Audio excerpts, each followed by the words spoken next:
नमस्कार, जय हिंद दोस्तों। आप देख रहे हैं मास्टर वीडियो ऑफिशियल और अभी हम पढ़ेंगे बिहार एक परिचय। ये बिहार के किसी भी एग्ज़ाम में आपको हेल्प करेगा जिसमें भी बिहार से संबंधित प्रश्न आते हैं। तो ये ऑब्जेक्टिव का बुक है और ये इम्तियाज़ अहमद और रजनीश कुमार के द्वारा लिखित बुक है और ये नया एडिशन है 2022 का। इस बुक से हमने बिहार का जो इतिहास है वो कंप्लीट कर लिया हुआ है। बिहार के स्वतंत्रता संघर्ष भी कंप्लीट है। अभी हम मेनली इसे पढ़ेंगे ज्योग्राफी। ये जो बिहार का भूगोल है उसको हम पूरा कंप्लीट करेंगे। ये पेज नंबर 193 से लेकर 285 तक दिया गया है। डिफरेंट टाइप का जो भी एक्सरसाइज है उस सबको इसमें कंप्लीट करेंगे, तो वीडियो को ध्यान से देखिएगा। पर इससे पहले बता दें कि टेक्स्ट बुक का प्रैक्टिस सेट अगर अभी तक आप नहीं लिए हुए हैं तो आप ले सकते हैं। अभी डिस्काउंट चल रहा है। जो आपको 500 में मिलना था वो मिल रहा है 400 रुपये में। आपको कोड यूज़ करना होगा MBO। इसके अंतर्गत आपको ढेर सारे एग्जाम का प्रैक्टिस सेट मिल जाएगा। 580 से अधिक अलग अलग एग्ज़ाम का प्रैक्टिस सेट यहाँ पे मिल जाएगा, चाहे बिहार SSC हो, BPSC हो। साथ ही सभी एग्ज़ाम का यहाँ पे क्वेश्चन बैंक भी मिल जाएगा। प्रीवियस ईयर क्वेश्चन जो है वो भी मिल जाएगा, वो भी बेहतर एनालिसिस के साथ। 14 लाख से अधिक बच्चे इनरोल हैं, उसके आसपास इनरोल है, ताकि आपको रियल कंपटीशन, रियल रैंक जो होता है वो पता चल पाएगा। और 12 से अधिक लैंग्वेज में है, तो ज़रूर विजिट कीजिएगा। लिंक डिस्क्रिप्शन बॉक्स में दिया गया है। कोड यूज़ करना है आपको MBO, तो 400 रुपये में आपको मिल जाएगा, तो ज़रूर विजिट कीजिएगा। पहला जो हमारा एक्सरसाइज है आज का, भूतत्व और भौगोलिक स्वरूप। मेनली इसमें हम बिहार का स्वरूप पढ़ेंगे और साथ ही पढ़ने में हो सकता है थोड़ा इरिटेटिंग लगे, फिर भी 1-2 लेसन पढ़ लीजिएगा, फिर थोड़ा बहुत मतलब फैमिलियर टाइप का फील कीजिएगा, क्योंकि वर्ड आपको सुना सुना लगेगा।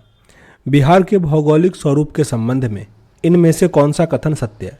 तो यहाँ पे सारे कथन सत्य हैं। यानी शिवालिक की पहाड़ी पश्चिम चंपारण के उत्तरी सीमा पर 932 किलोमीटर क्षेत्र में फैला हुआ हिमालय पहाड़ का भाग है। कभी अगर आप बिहार, अगर मान लो ऐसे हमने बना दिया बिहार का मैप, तो बीच से गंगा बहती है, हमेशा ऊपर की तरफ ही हिमालय है, नीचे की तरफ झारखंड का पार्ट है, ये पठार है, ठीक ना। तो शिवालिक का पहाड़ी भी कहाँ होगा? पश्चिमी चंपारण यहाँ पे आता है। एक मैप वाला वीडियो मैं शायद आई थिंक बना दिया हूँ, या मैं एक लिंक शेयर कर दूंगा, वहाँ से आप लोग देख लीजिएगा। उसका भौगोलिक मैंने कंप्लीट किया हुआ है। आगे इसका भी दिया गया है कि शिवालिक पर्वत श्रेणी के 3 भाग हैं: सोमेश्वर श्रेणी, रामनगर दून और हरहा नदी घाटी, दून घाटी। गंगा का मैदान उत्तर में नेपाल और दक्षिण में 150 मीटर समुच्च रेखा से आवृद्ध छोटा नागपुर पठार के मध्य विस्तृत है। गंगा का पठार यानी गंगा यहाँ से लेकर यहाँ तक पूरा ये गंगा का पठार कहा जाता है। तो यहाँ पे सारे कथन सही है, यानी D। यहाँ पे दक्षिण जो रामनगर धून है जिसकी लंबाई 32 किलोमीटर है, चौड़ाई 6 से 8 किलोमीटर और ऊंचाई जो है वो 24 मीटर है। क्वेश्चन नंबर 2 है, हरहा नदी घाटी या दून घाटी की लंबाई कितनी है? 24 किलोमीटर। 24 किलोमीटर जिसकी ऊंचाई समुद्र तल से 140 मीटर है। सोमेश्वर श्रेणी बिहार के उत्तरी सीमा पर बिखना डोरी दर्रा, ये मिलेगा आपको पश्चिमी चंपारण में, तक कितना किलोमीटर तक ये फैला हुआ है? 74 किलोमीटर तक, 74 किलोमीटर। और ये त्रिवेणी नहर जो है ये भी मिलेगा आपको पश्चिमी चंपारण में ही। सोमेश्वर श्रेणी की सर्वोच्च चोटी की ऊंचाई कितनी है? 874 मीटर, 874 मीटर। सोमेश्वर श्रेणी की औसत ऊंचाई समुद्र तल से 450 मीटर है। सोमेश्वर श्रेणी में नदियों द्वारा निर्मित दर्रे कौन से हैं? तो यहाँ पे सारे दर्रे जो हैं वो सोमेश्वर श्रेणी के ही दर्रे हैं, जिसमें कि सोमेश्वर दर्रा, बिखना डोरी दर्रा, भरदा दर्रा। तो आंसर यहाँ पे क्या हो जाएगा? D, सारे सही है। बिहार में गंगा का मैदान उत्तर में नेपाल और दक्षिण में समुच्च रेखा के आबंध छोटा नागपुर पठार का विस्तार कितना है? 150 metre, 150 metre. Question number 7, Ramnagar Doon के संबंध में कौन सा कथन सत्य है? रामनगर दून के संबंध में कौन सा कथन सत्य है? तो ये सोमेश्वर पहाड़ी क्षेत्र के उत्तरी हिस्से में है। सोमेश्वर पहाड़ी क्षेत्र के उत्तरी हिस्से में है रामनगर दून। बिहार में कौन सा क्षेत्र समुद्र तल से सर्वाधिक ऊंचाई पर है? वाल्मीकि नगर। वाल्मीकि नगर की ऊंचाई 100 मीटर है। दक्षिण बिहार के संबंध में कौन सा कथन सत्य है? दक्षिण बिहार, नीचे वाला पार्ट गंगा नदी से नीचे जो आता है, दक्षिण बिहार का मैदान पश्चिम में अधिक चौड़ा है और पूरब में मुंगेर के पास संकीर्ण हो जाता है। पूरब इस साइड हुआ मुंगेर, ठीक ना, तो इस साइड कम हो जाता है, तो ये सही है। दक्षिण गंगा मैदान को 4 धाराकृतिक इकाइयों में विभाजित किया गया है: गंगा का कगार, जल्ला और टाल, शाहाबाद, मगध और अंग का मैदान और गंगा मैदान का दक्षिणी सीमांत।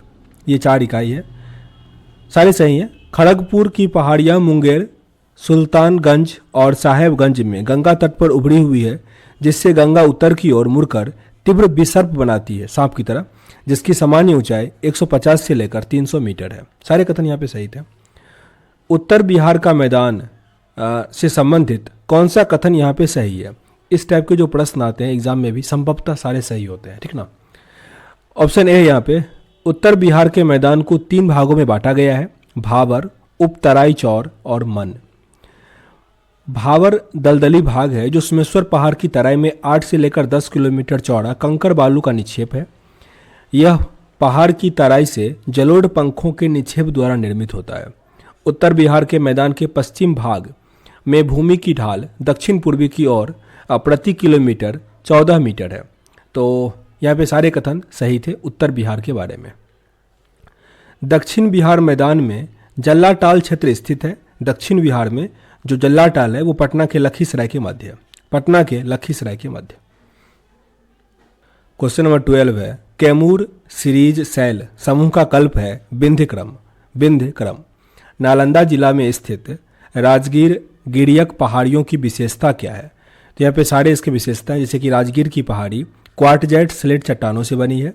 सबसे ऊंचाई वाली चोटी वैभवगिरी 380 मीटर है। रत्नागिरी, सोनागिरी, विपुलगिरी, उदयगिरी, वीर पहाड़ी स्थित है। आंसर डी सही है। विपुलगिरी के पूरब में ही शांति स्तूप स्थित है। बिहार राज्य का क्षेत्रफल कितना है? 94,163 वर्ग किलोमीटर। वेरी वेरी इंपॉर्टेंट, बहुत बड़ा था यह प्रश्न। हेक्टेयर में ये 94.16 लाख हेक्टेयर और वैसे किलोमीटर में 94,163 किलोमीटर स्क्वायर। लास्ट का याद रखिए, इसे भारत का है ना 2,87,263, तो 63 वैसे ही आपका एग्जाम में आंसर आ जाएगा। बिहार राज्य का क्षेत्रफल भारत के कुल क्षेत्रफल का कितना परसेंट है? 2.86%। 2.86%। क्षेत्रफल की दृष्टि से बिहार का भारत में 12वां स्थान आता है, 12वां, ऑप्शन नंबर सी। और अगर बात करें डेंसिटी का, तो जो क्षेत्रफल में जनसंख्या का डेंसिटी है सबसे अधिक है। और अभी का जो जनगणना आया है, भारत में जो पुरुष और महिला का औसत है 1020 लड़कियों पे 1000 लड़का है। मतलब लड़कियों का नंबर अधिक है, लड़कियों का कम है। तो हो सकता है एग्जाम में आ जाए, याद रखिएगा। बिहार भारत के किस राज्य में स्थित है? बिहार है उत्तर पूरब में। उत्तर पूरब निम्नलिखित राज्यों में से क्षेत्रफल की दृष्टि से बिहार किसके सबसे समीप है? पश्चिम बंगाल के। ऑप्शन के अकॉर्डिंग, नहीं तो झारखंड भी होगा, पर क्षेत्रफल के अकॉर्डिंग की अगर बात करें, क्योंकि पश्चिम बंगाल का है 88,752 और बिहार का है 94,163 वर्ग किलोमीटर। वही झारखंड का 79,714 है। आगे प्रश्न पे आते हैं। 12वां स्थान है बिहार का भारत में क्षेत्रफल के दृष्टिकोण से। अभी ऊपर पढ़े थे। बिहार राज्य में भू आकृति लगभग कैसा है? आयताकार है, आयताकार। आगे बिहार का विस्तार इसमें, तो आपको ये देखना पड़ेगा कि नज़दीक वाला, यहाँ पे 3 का डिफरेंस है 24 से लेकर 27 तक, और यहाँ पे 5 का डिफरेंस है 83 से लेकर 88 तक। 24 से लेकर 27 और 83 से लेकर 88, 24 से लेकर 27 और 83 से लेकर 88, याद रखिएगा, इस पर काम चल जाएगा। ऑप्शन नंबर बी आपका यहाँ पे सही है। क्वेश्चन नंबर 21, बिहार के उत्तर से दक्षिण की लंबाई कितनी है? तो ये है 3, 4, 5। 345 नहीं याद कीजिए, गलती हो जाएगा, क्योंकि ऑप्शन में 3, 5, 4 दे देगा, ऐसे दे देगा 4, 5, 3, तो गलती हो जाता है। 3, 4, 5 एक लाइन से है ना, 3, 4, 5 ऐसे, तो 3, 4, 5 याद रखिएगा। और जो पूरब से पश्चिम लंबा है, तो महात्मा बुद्ध का जो जन्म है 483 किलोमीटर उतना ही है, 483। तो ये दोनों बहुत, ये अभी जो पढ़ रहे हैं ना, बहुत इंपॉर्टेंट है ये सब। फिर से इसको रिपीट कर लेते हैं एक बार। जो चौहद्दी की बात करें तो वो 24 से 27 और इधर 83 से 88 है। उत्तर से दक्षिण की लंबाई 3, 4, 5 है, 3, 4, 5 किलोमीटर। और पूरब से पश्चिम की चौड़ाई कितनी है? 483 किलोमीटर। क्षेत्रफल नहीं पता हो, दोनों को मल्टीप्लाई कर दीजिएगा, आंसर आ जाएगा। बिहार राज्य के प्रमंडल में कुल कितना संख्या है? 9 प्रमंडल है, 9 प्रमंडल है। और पूरब बिहार में प्रमंडलों की संख्या 13 थी, मतलब जब झारखंड अलग नहीं हुआ था उस टाइम में, ठीक ना, कुल 13 था। झारखंड अलग हो गया 15 नवंबर 2000 को, और अब 9 डिवीज़न है। साथ ही डिवीज़न का नाम भी याद रखिएगा, मैं एक सेपरेट वीडियो बनाऊंगा बिहार वाला, उसमें सब कुछ रहेगा। तो 15 नवंबर को बनाते झारखंड दिवस। क्वेश्चन नंबर 24 है, प्रमंडल का नाम है और उसमें जिला कितना है वो दिया गया है। तो पटना में 6, भागलपुर प्रमंडल 3, पूर्णिया में 4 और दरभंगा में 3।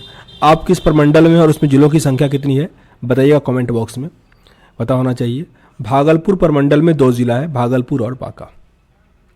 आगे प्रश्न है आपका, ओह मैं इस क्वेश्चन को ध्यान से पढ़ा ही नहीं, 1 मिनट, अभी मैं गलती कर देता ना, गलती कर ही दिया था। हालांकि क्वेश्चन में है कि इसमें बेमेल है, मैं बुक की तरह पढ़ दिया। इसमें से कौन सा बेमेल है, प्रखंड का नाम है और जिलों की संख्या है। पटना में 6, मतलब ये गलत था, भागलपुर में 2 है, भागलपुर में 2, भागलपुर और बांका है, जबकि पटना में जिलों की संख्या 6 है, पूर्णिया में 4 है और दरभंगा में 3 है। फिर सूची 1 सूची 2 दिया गया और इसमें बेमेल को आपको ढूंढना है। तो यहाँ पे ये मुंगेर में जो है जिलों की संख्या 6 है, तिरहुत में 6, मगध में 5, कोसी में 3, यहाँ पे ये आंसर था। सारण प्रमंडल में जिलों का सही संख्या, सारण में है जिला 3, सारण, सिवान और गोपालगंज, सारण, सिवान और गोपालगंज। इनमें से कौन सा गलत है? तो दरभंगा प्रमंडल में जो जिले हैं वो 3 है, दरभंगा तो है ही, सहरसा नहीं आता, मधुबनी और समस्तीपुर आता है, जबकि पटना प्रमंडल में पटना, नालंदा, बक्सर, भोजपुर, रोहतास, कैमूर। मगध प्रमंडल में जिलों की संख्या औरंगाबाद, गया, नवादा, जहानाबाद, अरवल।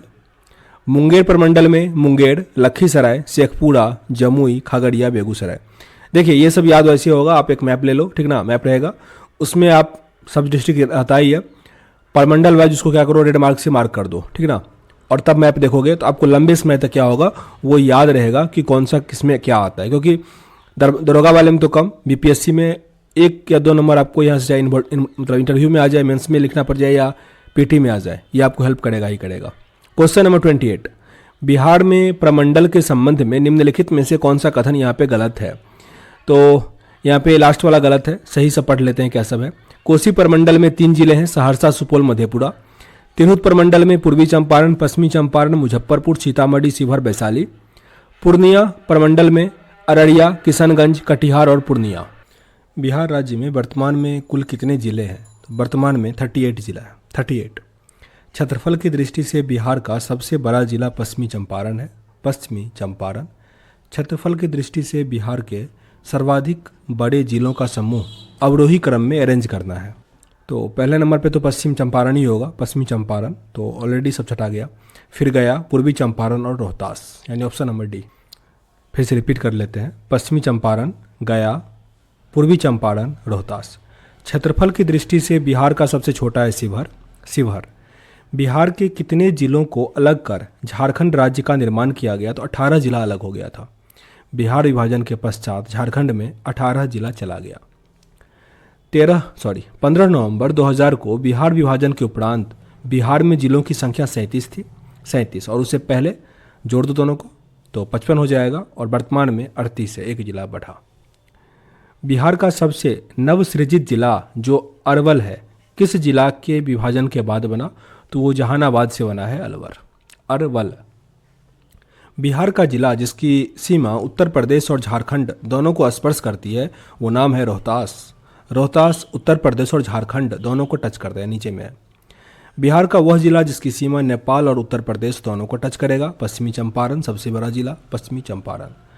झारखंड की सीमा को स्पर्श करने वाले बिहार के जिलों का क्रम रोहतास, औरंगाबाद, गया, नवादा, जमुई, बांका, भागलपुर, कटिहार। रोहतास, औरंगाबाद, गया, नवादा, जमुई, बांका, भागलपुर, कटिहार। तो जो भी तो टोटल यहाँ पे 8 जिला है। क्वेश्चन नंबर 39 है, नेपाल की सीमा को स्पर्श करने वाले बिहार के जिलों का क्रम लगाना है। तो नेपाल से टच करता है पश्चिमी चंपारण, पूर्वी चंपारण, सीतामढ़ी, मधुबनी, सुपौल, अररिया, किशनगंज, यानी कुल यहाँ पे जो 7 जिले हैं वो नेपाल से टच करता है। क्वेश्चन नंबर 40 है, उत्तर प्रदेश की सीमा को स्पर्श करने वाले बिहार के जिलों का सही क्रम लगाना है। तो ये पश्चिमी चंपारण, गोपालगंज, सिवान, सारण, भोजपुर, बक्सर, कैमूर और रोहतास है। ये उत्तर से दक्षिण की तरफ था। कुल जिलों की संख्या यहाँ पे 8 है जो उत्तर प्रदेश को टच करता है, ऐसे जिलों का क्रम है। क्वेश्चन नंबर 41, बिहार का कौन सा जनपद झारखंड के अंतर्राज्यीय सीमा नहीं बनाता है, यानी झारखंड से टच नहीं करेगा? तो वो है बक्सर। बिहार के निम्नलिखित जिलों में से कौन सा जिला बिहार की सीमा के साथ नेपाल की सीमा को स्पर्श नहीं करता? तो यहाँ पे हो जाएगा समस्तीपुर। बिहार में अनुमंडलों की कुल संख्या 101 है, अनुमंडल की कुल संख्या 101। झारखंड अलग हुआ था 15 नवंबर 2000 को। पुराना बिहार का कितना प्रतिशत जमीन लेकर झारखंड बना था? तो ये 45.85 मतलब प्रतिशत। जैसे बिहार ये हुआ तो इसका 45.85% जो है वो झारखंड बन गया, और जो रेस्ट आपका 54.15% है वो क्या रहा, बिहार रहा। झारखंड राज्य के गठन के उपरांत बिहार राज्य के पास कितना रहा, तो अप्रॉक्स 54% रहा, 54%। ऑप्शन नंबर डी यहाँ आपका सही है। क्वेश्चन नंबर 47 है, बिहार राज्य का कौन सा शहर झारखंड राज्य की राजधानी बना, तो ये रांची। बिहार में शहरों की संख्या वर्तमान में 199 है, 199, जिसमें स्टेचुरी टाउन जो है 139 है, सेंसस टाउन जो नन स्टेचुरी है वो 60 है। ये 2011 का जनगणना है। बिहार में राजस्व ग्राम जो भिलोजों की संख्या है वो 44,874 है, 44,874। सेंसस टाउन लिखा है, माफ़ कीजिएगा। बिहार में सामुदायिक विकास प्रखंड की संख्या 534 है। बिहार में सामुदायिक विकास प्रखंड की संख्या 534 है।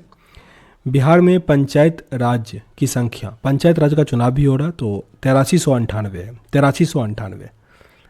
समुद्र तल से बिहार की ऊंचाई 173 फीट, 173 फीट। पटना का स्थानीय समय जो है वो भारतीय मानक समय से आगे चलेगा, क्योंकि वो इलाहाबाद से है, तो इधर जो भी होगा मतलब जगह वो आगे चलेगा, और जो इलाहाबाद से पीछे होगा वो माइनस में चलेगा। ओके, जैसे अगर ग्रीनविच से देखें तो हम लोग प्लस में 5.5 घंटा है, और इधर जो होगा जो माइनस में होगा, तो हम लोग 15 मिनट का अंतर चलता है अगर आप इलाहाबाद से कंपेरिजन करो तो।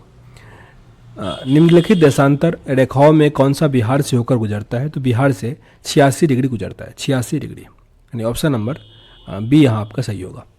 बिहार राज्य की सीमा किन देशों को स्पर्श करती है, तो नेपाल को करता है, नेपाल। बिहार विस्तृत है, बिहार कर्क रेखा से उत्तर है, कर्क रेखा के ऊपर है, उत्तर की तरफ। बिहार की सीमा से संबंधित कौन से कथन सत्य है, तो यहाँ पे सारे कथन सत्य है कि बिहार राज्य की सीमा को स्पर्श करने वाली भारत के राज्यों की संख्या 3 है। देश के झारखंड, उत्तर प्रदेश और पश्चिम बंगाल राज्य बिहार की सीमा को स्पर्श करता है। सोमेश्वर की श्रेणी का शीर्ष भाग बिहार और नेपाल के बीच सीमा का निर्धारण करता है, तो ये सारे कथन बिहार के बारे में सही है। बिहार राज्य की चौहद्दी की बात करें तो उत्तर में नेपाल आता है, ऊपर की तरफ। दक्षिण में नीचे की तरफ झारखंड है, पूरब की तरफ पश्चिम बंगाल और पश्चिम की तरफ उत्तर प्रदेश है। आंसर बनेगा सी। बिहार का वह जिला जो पश्चिम बंगाल और नेपाल दोनों को स्पर्श करता है वो है किशनगंज। जो पश्चिम बंगाल और नेपाल यानी इस साइड में होगा, ऊपर की तरफ नेपाल और पश्चिम बंगाल दोनों को टच करेगा किशनगंज। जिस प्रकार इधर पढ़े थे पश्चिमी चंपारण, वो उत्तर प्रदेश को और नेपाल को भी टच कर रहा था। भारत में जनसंख्या के अनुसार तीसरा और क्षेत्रफल में 12वां राज्य है बिहार का। जनसंख्या में तीसरा और क्षेत्रफल में 12वां। क्षेत्रफल डेंसिटी में टॉप पे चलते हैं हम लोग। प्राकृतिक बनावट की दृष्टि से बिहार बटा हुआ है गंगा के उत्तरी मैदान और गंगा के दक्षिणी मैदान, जबकि बीच से गंगा रहती है तो ऊपर नीचे हम लोग बांट दिए हैं। बिहार के उत्तरी गंगा के मैदानी भाग का निर्माण हुआ है गंगा और उसकी सहायक नदियों के निक्षेप से, गंगा और उसकी सहायक नदियों के निक्षेप से। बिहार में जो उत्तरी मैदान है उसमें घाघरा, गंडक, बूढ़ी गंडक, कोसी, बागमती, कमला बलान आदि आता है। कमला और बालान दोनों अलग अलग है। बिहार के उत्तर पश्चिम में स्थित हरहा नदी की घाटी को कहा जाता है दून घाटी, हरहा दून घाटी। किसका शीर्ष भाग बिहार और नेपाल की सीमा के रूप में जाना जाता है, तो यह सोमेश्वर श्रेणी, सोमेश्वर की श्रेणी। बिहार में गंगा का उत्तरी मैदान कितने क्षेत्रफल पर विस्तृत है, 56,980 वर्ग किलोमीटर, 56,980 किलोमीटर वर्ग किलोमीटर। बिहार में गंगा का दक्षिण भाग ये फैला हुआ है 33,670, 33,670। बिहार राज्य में मैदानी भाग कितना है, तो 90,650, सबसे अधिक है मैदानी भाग। बिहार के उत्तरी मैदानी भाग में पश्चिम से पूरब की ओर बढ़ते क्रम में दोआब का सही क्रम आपको लगाना है। दोआब का तो पहले आता है घाघरा गंडक दोआब, फिर आता है गंडक कोसी दोआब और फिर कोसी महानंदा दोआब। दोआब मतलब वह दो नदी के बीच का मिट्टी दोआब। तो पहले घाघरा गंडक, फिर गंडक कोसी और फिर कोसी महानंदा, मतलब इस साइड से ऐसे ऐसे आ रहा है। गंगा नदी के दक्षिण भाग में फैले बिहार के क्षेत्र को कहते हैं गंगा सोन दोआब, अंग का मैदान और मगध का मैदान, यानी आंसर बनेगा डी। बिहार के उत्तरी मैदान की ढाल पश्चिमी भाग में उत्तर पश्चिम से दक्षिण पूर्वी तरफ है, दक्षिण पूर्वी की तरफ। बिहार के उत्तरी पूर्वी भाग में ढाल उत्तर से दक्षिण की तरफ है, उत्तर से दक्षिण की तरफ। बिहार में पूर्वी भाग की अपेक्षा पश्चिम भाग की ढाल जो है वो अधिक है, पश्चिम भाग की ढाल अधिक है। बिहार में दक्षिण भाग के मैदान की औसत ढाल उत्तर से दक्षिण की तरफ है। उत्तर से दक्षिण की तरफ गंगा के मैदानी भाग की ढाल प्रति किलोमीटर कितना है? 6 सेंटीमीटर। 6 सेंटीमीटर। अभी हम इसको यहीं स्किप करते हैं क्योंकि थोड़ा हैंग जैसा कर रहा है, ठीक ना, तो ऐसा ना पूरा वीडियो क्रैश कर जाए। आगे वीडियो लंबा बनाएंगे और उसको हम आगे कंप्लीट करेंगे। सेशन अच्छा लग रहा हो तो लाइक एंड शेयर जरूर कीजिएगा मेरे भाई। मिलते हैं नेक्स्ट वीडियो में, तब तक के लिए जय हिंद। जय हिंद दोस्तों, आप देख रहे हैं अध्ययन केंद्र और अभी हम पढ़ रहे हैं बिहार एक परिचय का ज्योग्राफी पढ़ रहे हैं। तो हमारे इसमें 70 नंबर क्वेश्चन से ऊपर कंप्लीट कर लिए हैं। इससे आगे अभी हम कवर करेंगे। पहला प्रश्न है, मतलब पूरा आपको लिंक डिस्क्रिप्शन बॉक्स में डाल देंगे जिसमें आपको बिहार एक परिचय का पूरा एक लाइन से वीडियो मिल जाएगा, और नहीं तो मास्टर वीडियो ऑफिशियल पे इसका पूरा क्या मास्टर वीडियो डाल देंगे जिसमें एक वीडियो में कोशिश करेंगे पूरा किताब को हो जाए, नहीं तो part by part history geography ऐसे करके अलग अलग मिल जाएगा आपको।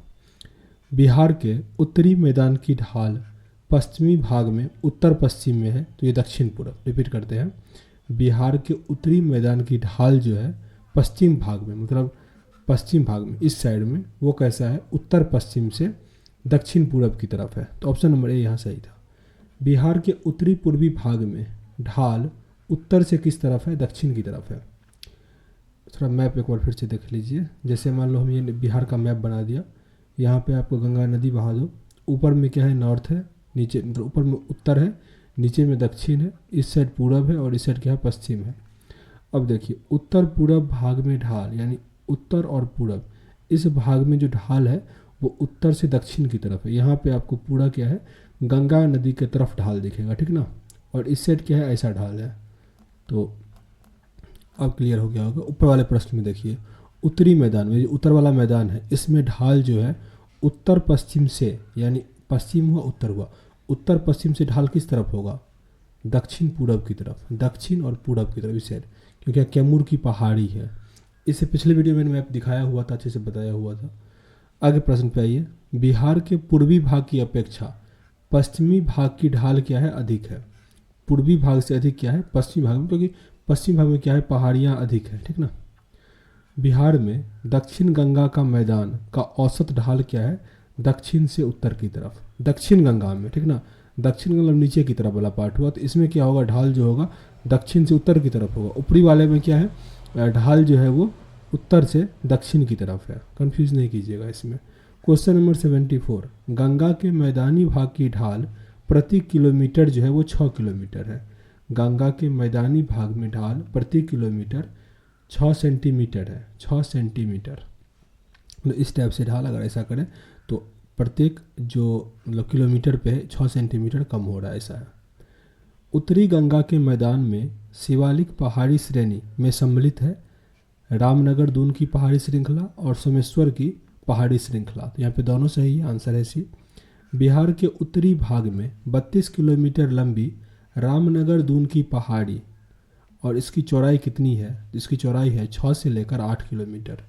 6 से लेकर 8 किलोमीटर। बिहार के दक्षिणी भाग के मैदान में अवस्थित पहाड़ियाँ धरवार कालीन क्वार्टज़ाइट की है। धरवार कालीन क्वार्टज़ाइट। बिहार के किस जिले में सोमेश्वर की पहाड़ी स्थित है? पश्चिमी चंपारण में मिलेगा सोमेश्वर की पहाड़ी, पश्चिम चंपारण। बिहार में दियार भूमि कहाँ जाता है?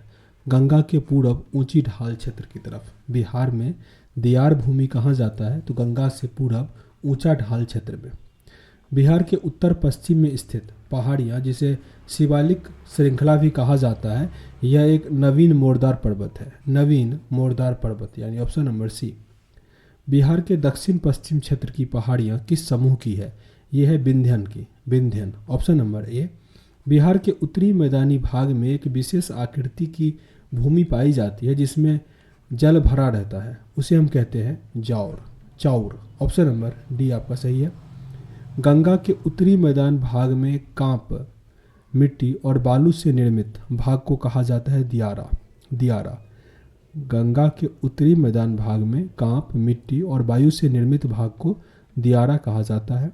नालंदा जिले में स्थित है। नालंदा जिले में आपको राजगीर की पहाड़ी मिलेगा, गड़ियक की पहाड़ी मिलेगा और साथ ही बिहार शरीफ की बड़ी पहाड़ी भी मिलेगा। तो नालंदा में सब कुछ है।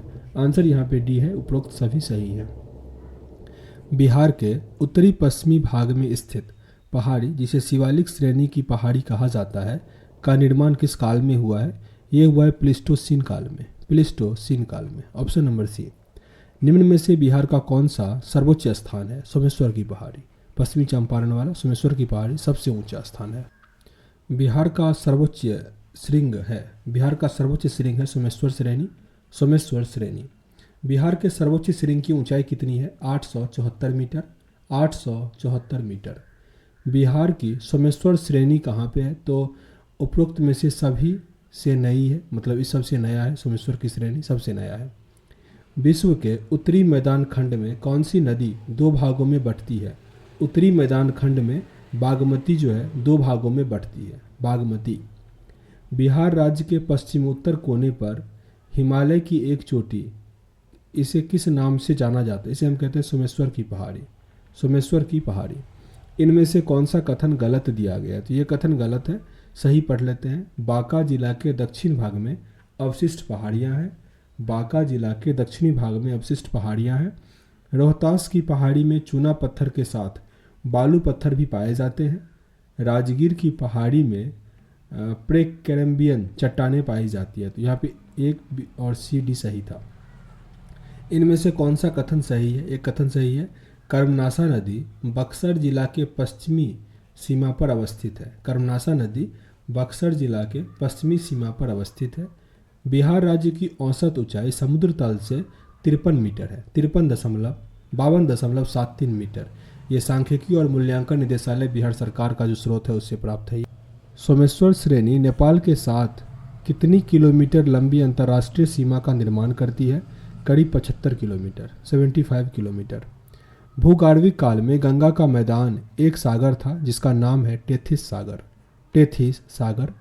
अवरक प्रधान शिष्ट चट्टानें जिलों के किस समूह में पाई जाती है? बांका, जमुई, नवादा। बांका, जमुई, नवादा।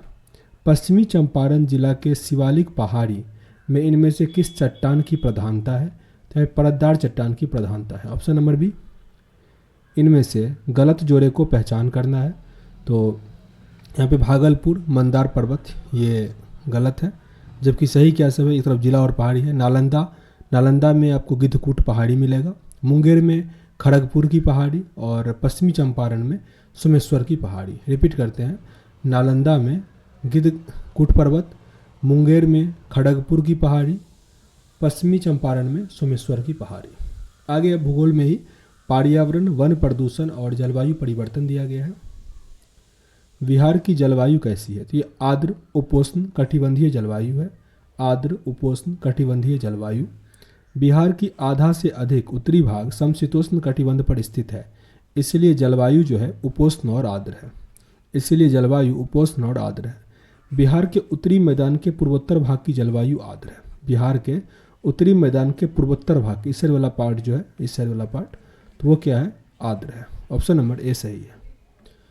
बिहार के उत्तरी मैदान के पश्चिमी भाग की जलवायु जो है आर्द्र शुष्क है। बिहार के उत्तरी मैदान के पश्चिमी भाग की जलवायु कैसी है? आर्द्र शुष्क। बिहार की जलवायु में कितने मौसम प्रचलित है? शीत, ग्रीष्म और वर्षा। 3 मौसम है, शीत, ग्रीष्म और वर्षा। बिहार की जलवायु को कहा जाता है संशोधित महाद्वीपीय जलवायु। संशोधित महाद्वीपीय जलवायु। भारत में उष्ण मानसूनी प्रदेश के अंतर्गत अच्छा उदाहरण बिहार प्रांत का एक स्थान को कहा जाता है, वह स्थान है पटना। भारत में उष्ण मानसूनी प्रदेश के अंतर्गत सबसे अच्छा उदाहरण बिहार प्रांत का एक स्थान को कहा जाता है, यह है पटना। बिहार राज्य का वह कौन सा स्थल है जो ग्रीष्म काल में सर्वाधिक गर्म रहता है? तो यह है गया। सबसे गर्म रहेगा ग्रीष्म काल में, तो वो जगह है गया। बिहार में सर्वाधिक वर्षा कहाँ के मानसून से प्राप्त होती है? बंगाल की खाड़ी से। बंगाल की खाड़ी। बिहार में मानसून लौटना कब प्रारंभ होता है? अक्टूबर के मध्य में। अक्टूबर के मध्य में मानसून लौटता है बिहार में। बिहार में शीतकालीन वर्षा किस कारण से होती है? भूमध्य सागर की ओर आने वाले चक्रवातों से। भूमध्य सागर की ओर आने वाले चक्रवातों के कारण बिहार में शीतकाल में, ठंडी के टाइम में वर्षा होता है। बिहार के उत्तरी पूर्वी प्रदेश में कहाँ से वर्षा प्राप्त होती है? तो नॉर्थवेस्टर से और दक्षिणी पश्चिम मानसून से। नॉर्थवेस्टर से और दक्षिण पश्चिम मानसून से। बिहार के मैदानी भाग में चलने वाली गर्म हवा, जैसे लू कहा जाता है, उसकी रफ्तार कितनी होती है? 8 से 10 किलोमीटर प्रति सेकंड, 8 से 10 किलोमीटर प्रति सेकंड। वर्षा ऋतु में बिहार के किस मानसून का प्रभाव पड़ता है? दक्षिण पश्चिम मानसून। दक्षिण पश्चिम मानसून बिहार के वर्ण मुख्यतः दक्षिण मानसून द्वारा प्रेषित होता है। मानसून प्रत्यावर्तन के समय बिहार के मौसमी भाग में किस हवा का जोर रहता है? तो वहाँ पे ठंडी पछुआ और उत्तरी हवा का, ठंडी पछुआ और उत्तरी हवा का। बिहार में शीत ऋतु में झंझावातीय वर्षा होने का मुख्य कारण है चक्रवातीय तूफान। ये बहुत बार पूछा गया प्रश्न है। बिहार में जो ठंडा के टाइम में झंझावातीय मतलब काफ़ी तेज़ बारिश होती है, वो चक्रवातीय तूफान के कारण ऐसा होता है। बिहार में गर्मी के दिनों में सूर्य की स्थिति रहती है उत्तरायण, उत्तरायण गर्मी के टाइम में। समस्त बिहार में आर्द्रता न्यूनतम किस महीने में रहेगा? अप्रैल में। आर्द्रता, ह्यूमिडिटी सबसे कम होता है अप्रैल में। बिहार में जब मानसून का आगमन होता है तो सापेक्षिक आर्द्रता बढ़ जाती है, सापेक्षिक आर्द्रता बढ़ जाती है। बिहार में ग्रीष्म काल में सर्वाधिक वर्षा होती है पूर्वी भाग में, पूर्वी भाग। दक्षिण पश्चिम मानसून के प्रभाव के कारण बिहार की कुल वार्षिक वर्षा कितना प्रतिशत होता है? 90%। 90%। बिहार में सर्वाधिक वर्षा किस क्षेत्र में होती है? उत्तर पूर्वी बिहार में, उत्तर पूर्वी बिहार में। किशनगंज जहाँ सर्वाधिक औसत वर्षा होती है बिहार के किस प्रादेशिक प्रदेश में पड़ता है? उत्तर पूर्वी मैदान में, उत्तर पूर्वी मैदानी भाग में। ग्रीष्म ऋतु में बिहार के पूर्वी भाग में आने वाले चक्रवाती तूफान को किस नाम से जाना जाता है? तो उसको हम नॉर्वेस्टर भी कहते हैं, काल वैसाखी भी और आम्र बौछार भी कहते हैं। तो आंसर यहाँ पे डी होगा, सभी सही है। बिहार में मानसून का आगमन होता है 15 से लेकर 20 जून के बीच, 15 से लेकर 20 जून के बीच। और जो रिटर्निंग मानसून होता है वो होता है अक्टूबर के बीच में। यहाँ पे सुमेलित करने के लिए कहा गया है। तो एक तरफ कृषि जलवायवीय क्षेत्र है और दूसरी तरफ बिहार में प्रतिशत वाला क्षेत्र। तो पहला इसमें उत्तर और उत्तर पूर्वी बिहारी मैदान, इसमें होता है 29.87%, 29.87%। दक्षिण बिहार मैदान इसमें 23.71%। छोटा नागपुर पठार 26.14% और छोटा नागपुर पठार पहाड़ियाँ इसमें है 20.28%। तो यहाँ पे आंसर बी सही था। कौन सा एरिया कितना कवर करता है? आगे प्रश्न है आपका, दक्षिण पश्चिम मानसून बिहार में कब तक रहता है? तो 15 अक्टूबर तक, यानी मध्य अक्टूबर तक। दक्षिण पश्चिम मानसून बिहार में कब तक रहता है? 15 अक्टूबर। नॉर्वेस्टर की उत्पत्ति कहाँ होती है जिसका सबसे ज़्यादा असर पूर्वी बिहार पर पड़ता है? ये बंगाल की खाड़ी में, बंगाल की खाड़ी। जनवरी माह के उत्तरी पश्चिमी बिहार में शिवालिक श्रेणी में किस तरह की घटना होने की प्रबल संभावना नहीं है? तो यह पाला गिरने की संभावना नहीं होती। आगे प्रश्न है, बिहार राज्य की औसत वर्षा कितनी होती है? काफ़ी इंपॉर्टेंट है, 50 से लेकर 150 सेंटीमीटर। बिहार राज्य में औसत वर्षा कितना होता है? 50 सेंटीमीटर से लेकर 150 सेंटीमीटर। दक्षिण पश्चिम मानसून के पूर्व की चक्रवर्ती वर्षा का सर्वाधिक लाभ किन जिलों की फसलों को मिलता है? किशनगंज, कटिहार, अररिया। किशनगंज, कटिहार, अररिया। बिहार का औसत वर्षा, बिहार का औसतन वर्षा 993 mm होता है, 993 mm। बिहार में वर्षा की औसत दिनों की संख्या होती है 42.8, 42.8। ये सांख्यिकी और मूल्यांकन स्रोत के अकॉर्डिंग है। बिहार राज्य के किस भाग में सबसे पहले और सबसे अधिक वर्षा होती है? तो ये उत्तरी पूर्वी भाग में होता है सबसे अधिक वर्षा, सबसे पहले और सबसे अधिक उत्तर पूर्वी भाग में, यानी इस साइड वाले भाग में। बिहार के कृषि जलवायु जोन में बांटा जा सकता है। तो यहाँ पे हम उत्तर पश्चिमी, उत्तर पूर्वी, दक्षिण पूर्वी और पश्चिमी, तो उपरोक्त सभी चारों कोण में अलग अलग स्थिति देखने को मिलता है। वर्षा 2019-20 में बिहार में कितना औसतन वार्षिक वर्षापात दर्ज हुआ है? 1094.4 mm, 1094.4 mm। आगे है, सितंबर 2020 में बिहार में वार्षिक वर्षापात कितना हुआ? 1362.5 mm, मतलब ये हुआ 136 सेंटीमीटर के आसपास, ठीक ना। आगे, सर्वाधिक वर्षा बिहार के किस जिले में हुई थी? किशनगंज में, किशनगंज में वर्षापात 2318 mm हुआ था। 2019-20 में वर्षा सबसे कम कहाँ पे हुआ था? तो अरवल में हुआ था, अरवल में सबसे कम हुआ था, सबसे अधिक किशनगंज में हुआ। बिहार में गंगा की लंबाई कितनी है? 445 किलोमीटर। कुल गंगा की लंबाई 2525 है, सबको याद है, और बिहार में है 445 किलोमीटर। बिहार में गंगा नदी का जल ग्रहण क्षेत्र जो है वो 5473 वर्ग किलोमीटर है, 5,473 किलोमीटर स्क्वायर कह लो या वर्ग किलोमीटर। बिहार में किस प्रकार की नदियाँ पाई जाती है? तो बिहार में बारहमासी भी है और मौसमी भी है। ऊपर वाला सारा बारहमासी है, नीचे वाला क्या है? मौसमी है। तो दोनों हो जाएगा ऑप्शन नंबर सी। आगे प्रश्न पे आते हैं। ओहो, बिहार में नदी बेसिन के आधार पर पानी की औसत क्षमता सर्वाधिक किस नदी में है? ये मिलेगा आपको गंडक वया में। सबसे कम क्षमता अगर बात करें तो क्यूल नदी में है, क्यूल। बिहार में नदियों में जल ऑक्सीजन की जैव रासायनिक मांग के लिहाज से की गई कार्बनिक प्रदूषण की माप प्रति लीटर कितना था? तो 0.5। यह अधिकतम 21 मिलीग्राम तक गया हुआ। बिहार में नदियों की जल की गुणवत्ता पीएच मान 2017 में न्यूनतम था, यह था 6.4। 6.4 अधिकतम होता है 8.84। बिहार में जलीय जीवन की रक्षा के लिए पानी में घुले ऑक्सीजन का पर्याप्त स्तर जरूरी है, यह 2017 में कितना था? 2.1 से लेकर 10.2 मिलीलीटर। बिहार में 2017 में नदियों में पानी की कुल कॉलीफॉर्म न्यूनतम 100 मिलीलीटर था, ये 2100 MMPN। बिहार में सारी चीज़ों के उपयोग के लिए भूजल का दोहन का मात्रा होता है 21 अरब घन मीटर। 21 अरब घन मीटर। बिहार में जमीन के अंदर के पानी को निकालने की दर क्या है? 45.8%। संपूर्ण भारत में यह 63.3 है, तो भारत इसमें अच्छा है। बिहार में धरती के अंदर वर्षा का कुल पानी कितना पहुंचता है? 31.4 अरब घन मीटर एक वर्ष में। बिहार में भूजल संरक्षण के मामले में अग्रणी राज्य जो है वो पश्चिमी चंपारण है। पश्चिमी चंपारण वर्ष भर में निकाले जाने लायक सबसे अधिक 1.61 अरब घन मीटर भूजल संसाधन पश्चिमी चंपारण में ही होता है, वेस्ट चंपारण। आगे प्रश्न पे आते हैं। आगे बिहार राज्य में 2017 में भूजल के वार्षिक निष्कर्षण सबसे अधिक कहाँ हुआ? सिंचाई के क्षेत्र में हुआ। सिंचाई में जल निष्कर्षण 10.78 अरब घन मीटर है, जिसके बाद घरेलू कार्य के लिए निकाला गया है। बिहार सिंचाई के लिए जमीन से पानी निकालने में 2017 में बिहार के अग्रणी जिला कौन सा था?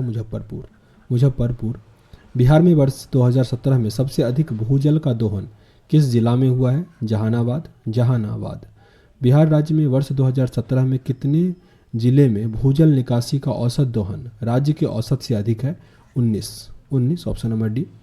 बिहार में भूजल संसाधन की गुणवत्ता के संबंध में कौन सा कथन सत्य है? तो यहाँ सारे कथन सत्य हैं। मतलब बिहार में प्रदूषकों में फ्लोराइड, नाइट्राइट, आर्सेनिक और आयरन जो पानी के लिहाज से हानिकारक है। राज्य सरकार ने भूजल अधिनियम 2006 लागू किया और बिहार राज्य भूजल अधिनियम के लक्ष्य भूजल की निकासी को विनियमित और नियंत्रित करता है। तो यहाँ पे सारे जो है भूजल संसाधन द्वारा लिए गए कदम थे। भारतीय वन सर्वेक्षण रिपोर्ट 2019 के अनुसार बिहार में कुल नम भूमियों की संख्या कितनी है? ये मिलेगा 285। बिहार में नम भूमियों का कुल क्षेत्रफल 3,992 हेक्टेयर है, जो कुल वन क्षेत्र का 0.6% है। बिहार में सर्वाधिक नम भूमि कौन सा है? यह प्राकृतिक अंतःस्थलीय नम भूमि राज्य की कुल नम भूमि का 64.5% है। भारत राज्य वन रिपोर्ट के अनुसार बिहार में कुल वनाच्छेदन क्षेत्र कितना है? तो यह 7306 वर्ग किलोमीटर। बिहार राज्य वन रिपोर्ट 2019 के अनुसार बिहार में 333 वर्ग किलोमीटर अति संघनन है, जो राज्य के कुल वनाच्छेदन का कितना प्रतिशत है? तो ये हो जाएगा 4.56%। क्वेश्चन नंबर 61 है, भारत राज्य वन रिपोर्ट 2019 के अनुसार बिहार में वनाच्छादन भौगोलिक क्षेत्र का जो है 7.76% है। 7.76। वर्ष 2019 में बिहार में वनाच्छादन और वृक्षाच्छादन को मिलाकर कितना है? 9309 वर्ग किलोमीटर, जो कि काफ़ी कम है अगर भारत से तुलना करें तो, मतलब पूरे भारत में। वर्ष 2019 में बिहार में वनाच्छादित और मतलब कुल मिलाकर वो कितना था? 9.9%।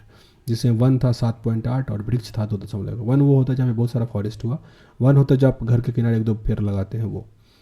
बिहार राज्य वन रिपोर्ट 2019 के अनुसार बिहार का सर्वाधिक अति सघन वन क्षेत्रफल वाला राज्य जो है वो पश्चिमी चंपारण है। पश्चिमी चंपारण में 249.19 वर्ग किलोमीटर है, जो बिहार की कुल अति सघन वन का 74% वहीं पे है। भारत राज्य वन रिपोर्ट 2019 के अनुसार बिहार का सर्वाधिक वन क्षेत्र वाला 4 जिला, इसमें पश्चिमी चंपारण दूसरे नंबर पे है, कैमूर टॉप पर है, रोहतास और फिर जमुई। ऑप्शन नंबर बी यहाँ आपका सही होगा। भारत राज्य वन रिपोर्ट 2019 के अनुसार बिहार में सर्वाधिक वन क्षेत्र जो है वो कैमूर में है, Kaimur. Option number A. Bharat राज्य वन रिपोर्ट 2019 के अनुसार बिहार में सर्वाधिक वन सघनता वाला सबसे अच्छा जिला, तो इसमें टॉप पर जमुई है, यानी जमुई में 69.6 है, कैमूर में 41, गया में 29, नवादा में 20। भारत राज्य का वन रिपोर्ट 2019 के अनुसार बिहार में अति सघन वन वाले जिलों का समूह, यहाँ पे पश्चिमी चंपारण, मुंगेर, जमुई, लखीसराय। पश्चिमी चंपारण, मुंगेर, जमुई, लखीसराय।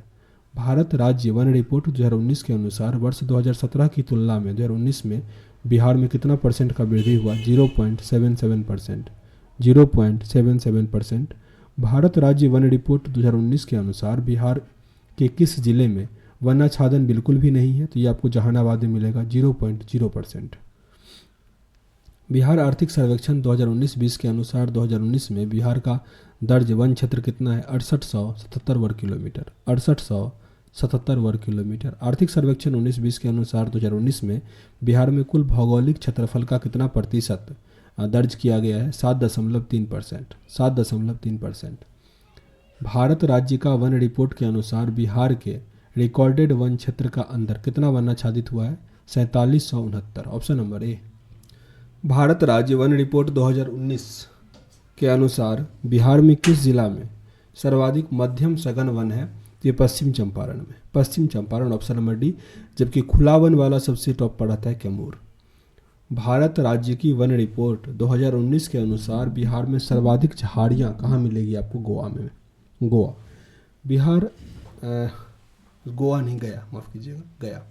बिहार में कृषि वानिकी एवं मत्स्य खेत के सकल राज्यगत मूल्य वर्धन में वानिकी एवं सिल्ली निर्माण का हिस्सा जो है 8.2% है। रिपीट करते हैं। बिहार में कृषि वानिकी एवं मत्स्य खेत के सकल राज्यगत मूल्य वर्धन में वानिकी एवं जो मत्स्य होता है निर्माण का हिस्सा कितना है? 8.2%। वर्ष 2019 में बिहार का कुल वन्य कार्बन स्टॉक कितना था? 55,239 हजार टन। 55,239 हजार टन। बिहार में वर्ष 2019 में सर्वाधिक वन्य कार्बन स्टॉक था मृदा जैव कार्बन। मृदा जैव कार्बन। बिहार में विभिन्न परियोजनाओं के लिए वन भूमि प्रयोग 2020-21 से लेकर 18-19 में कितना हुआ? 1819.68 हेक्टेयर में। 1819.68 हेक्टेयर में सर्वाधिक उपयोग इसका सड़क निर्माण में हुआ था। बिहार में 19 से 20 में जंगलों में आग लगने का कितना मामला चिन्हित किया गया? 423 मामला, जिसमें कुल 425 हेक्टेयर वन क्षेत्र में आग लगा था। 2019-20 में बिहार में वन्य विभाग का राजस्व 20.3 करोड़ है। 20.3 करोड़। कृषि वानिकी अन्य प्रजाति योजना का बिहार में क्रियान्वयन कब किया गया? 2012-13 में किया गया। बिहार में जल जीवन हरियाली योजना के लिए जागरूकता अभियान की शुरुआत कब की गई थी? 9 अगस्त 2019 को। बिहार धरती दिवस के मौके पर ही की गई थी, 9 अगस्त को ही। बिहार में जल जीवन हरियाली अभियान की शुरुआत मुख्यमंत्री ने कब किया? बिहार में जल जीवन हरियाली ये 2 अक्टूबर को ही किया गया था, 2 अक्टूबर 2019। बिहार में चल रही जल जीवन हरियाली योजना से संबंधित कौन सा कथन सत्य है? तो यहाँ पे सारे कथन सत्य हैं। मतलब इस योजना का मकसद जलवायु परिवर्तन और पर्यावरण के क्षरण को रोकना है। इस योजना के अंतर्गत एक सदस्य 2 पेड़ लगाने की शपथ ली गई। इस योजना के लोगों पर जल जीवन हरियाली तभी खुशहाली लिखा हुआ है और 25 सितंबर 2019 को जल जीवन हरियाली मिशन की स्थापना का निर्णय है। बिहार में जल जीवन हरियाली अभियान के तहत 2019-20 से लेकर 21-22 के मध्य कुल 3 वर्षों में कितना व्यय का प्रावधान है? तो ये है 24,524 करोड़ रुपया। 24,524 करोड़ रुपया।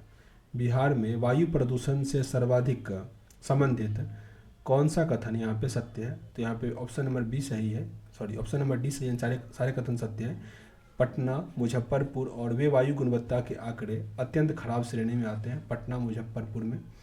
बिहार सरकार वायु गुणवत्ता को ठीक करने के लिए केयर फॉर एयर जागरूकता अभियान चला रहा है। Care for air.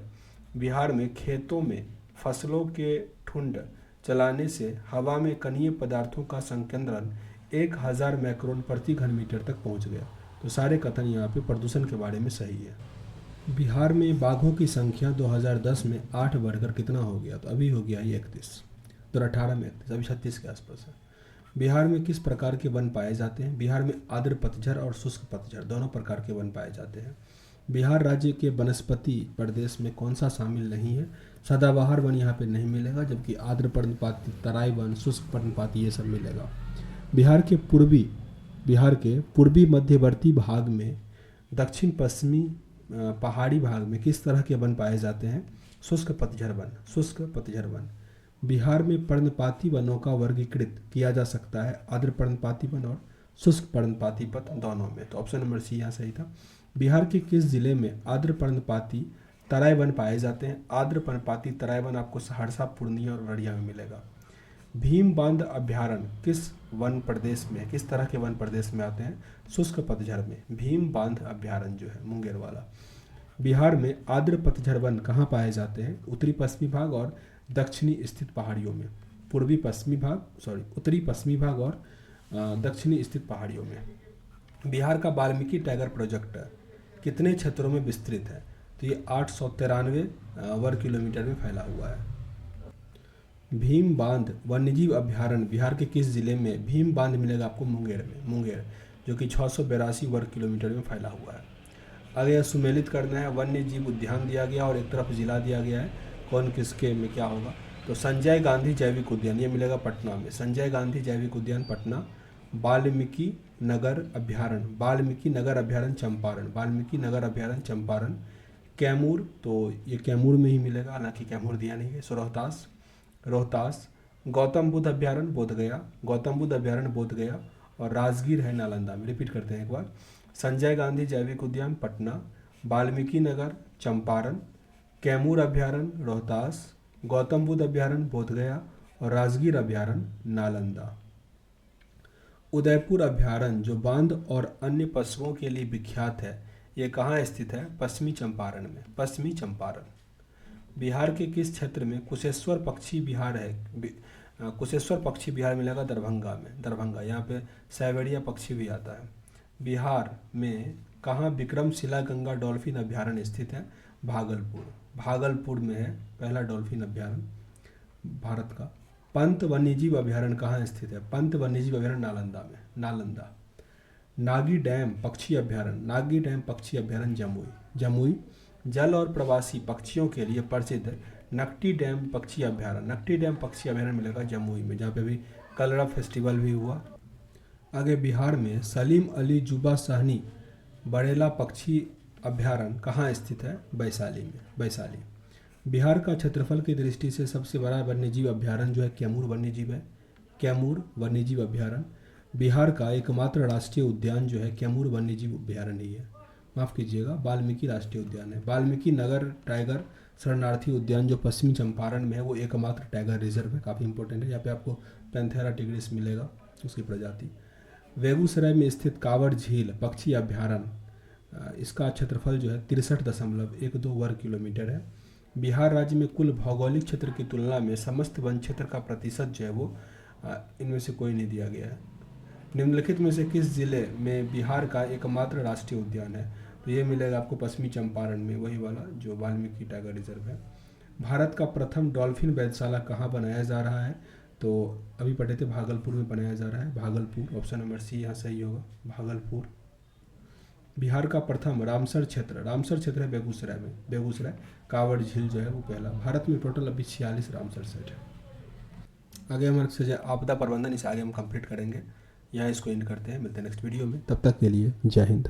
पहला प्रश्न है इसमें, बिहार राज्य में आपदाएं है तो बिहार में बाढ़, सुखाड़ और चक्रवात तीनों आ जाता, क्योंकि अगर आप बिहार का मैप अगर ऐसे बनाए हम तो गंगा के ऊपर वाले में बाढ़ आ जाता है, नीचे वाले में सुखाड़ का अधिक देखने को मिलता है और चक्रवात तो पूरे में मिलेगा। बिहार की कुल कितना क्षेत्रफल बाढ़ प्रभाव में आता है? तो ये 68,800 वर्ग किलोमीटर, 68,800 वर्ग किलोमीटर।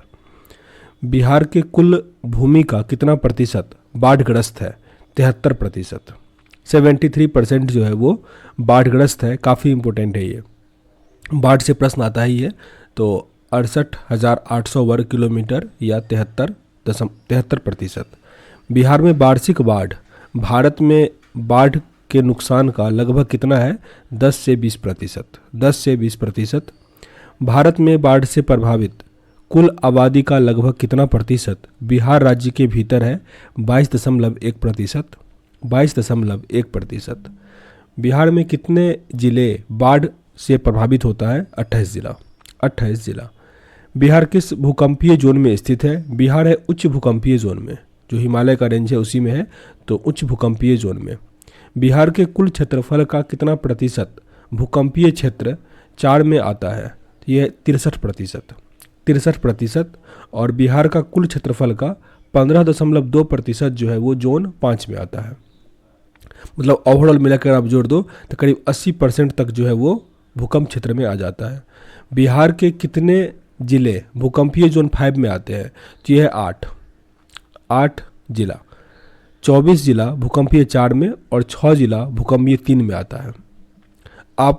बिहार आपदा जोखिम प्रबंधन कार्यक्रम की शुरुआत कब हुई थी? तो ये 2007 में हुआ था, मई 2007 में। आगे दिया कि यह कार्यक्रम केंद्र सरकार एवं यूएनडीपी द्वारा समर्थित है। इसका उद्देश्य आपदा का पूर्वानुमान तथा सामना करने हेतु ग्राम आधारित जन सामग्रियों एवं ग्राम स्तरीय योजना बनाना है। तो कब आया था ये? 2007 में। बिहार में बाढ़ के कारण है, तो बिहार में बाढ़ का ढेर सारा कारण है। नदियों में गाद का जमाव, नदियों के अपवाह क्षेत्र में अचानक भारी वर्षा और नदियों का विसर्पी बहाव क्षेत्र। तो यहाँ पे आंसर बन जाता है डी। बाढ़ के प्रभावित उत्तर बिहार के प्रमुख जिले का समूह। तो यहाँ पे पश्चिमी चंपारण, जो उत्तर में पूरा ये जो पूरा ऊपर आएगा ना वो पूरा, मतलब पश्चिम चंपारण, सीतामढ़ी, मधुबनी, दरभंगा, मुजफ्फरपुर, पूर्वी चंपारण, सीतामढ़ी, मधुबनी, सहरसा, खगड़िया सब। राष्ट्रीय बाढ़ आयोग द्वारा देश का सर्वाधिक बाढ़ प्रवण क्षेत्र में बिहार राज्य का स्थान कौन सा आता है? तो बिहार पहले स्थान पे आता है, पहले स्थान पे। 2019-20 में बाढ़ के कारण कितनी की क्षति हुई? 16,750 लाख की, 16,750 लाख। बागमती और कोसी बेसिन में कितने घंटे पहले बाढ़ के पूर्वानुमान के लिए बाढ़ पूर्वानुमान चेतावनी मॉडल विकसित किया गया है? तो 72 घंटे पहले पता चल जाता कि बाढ़ का स्थिति कैसा रहने वाला है। कोसी बाढ़ चेतावनी मॉडल का आरंभ ओपन सोर्स सॉफ्टवेयर के उपयोग के जरिए हुआ। कब हुआ? 2018 में। कोसी, कमला, भूथी, बलान और खाड़ी नदियां इससे संबंधित है। 2018 में हुआ।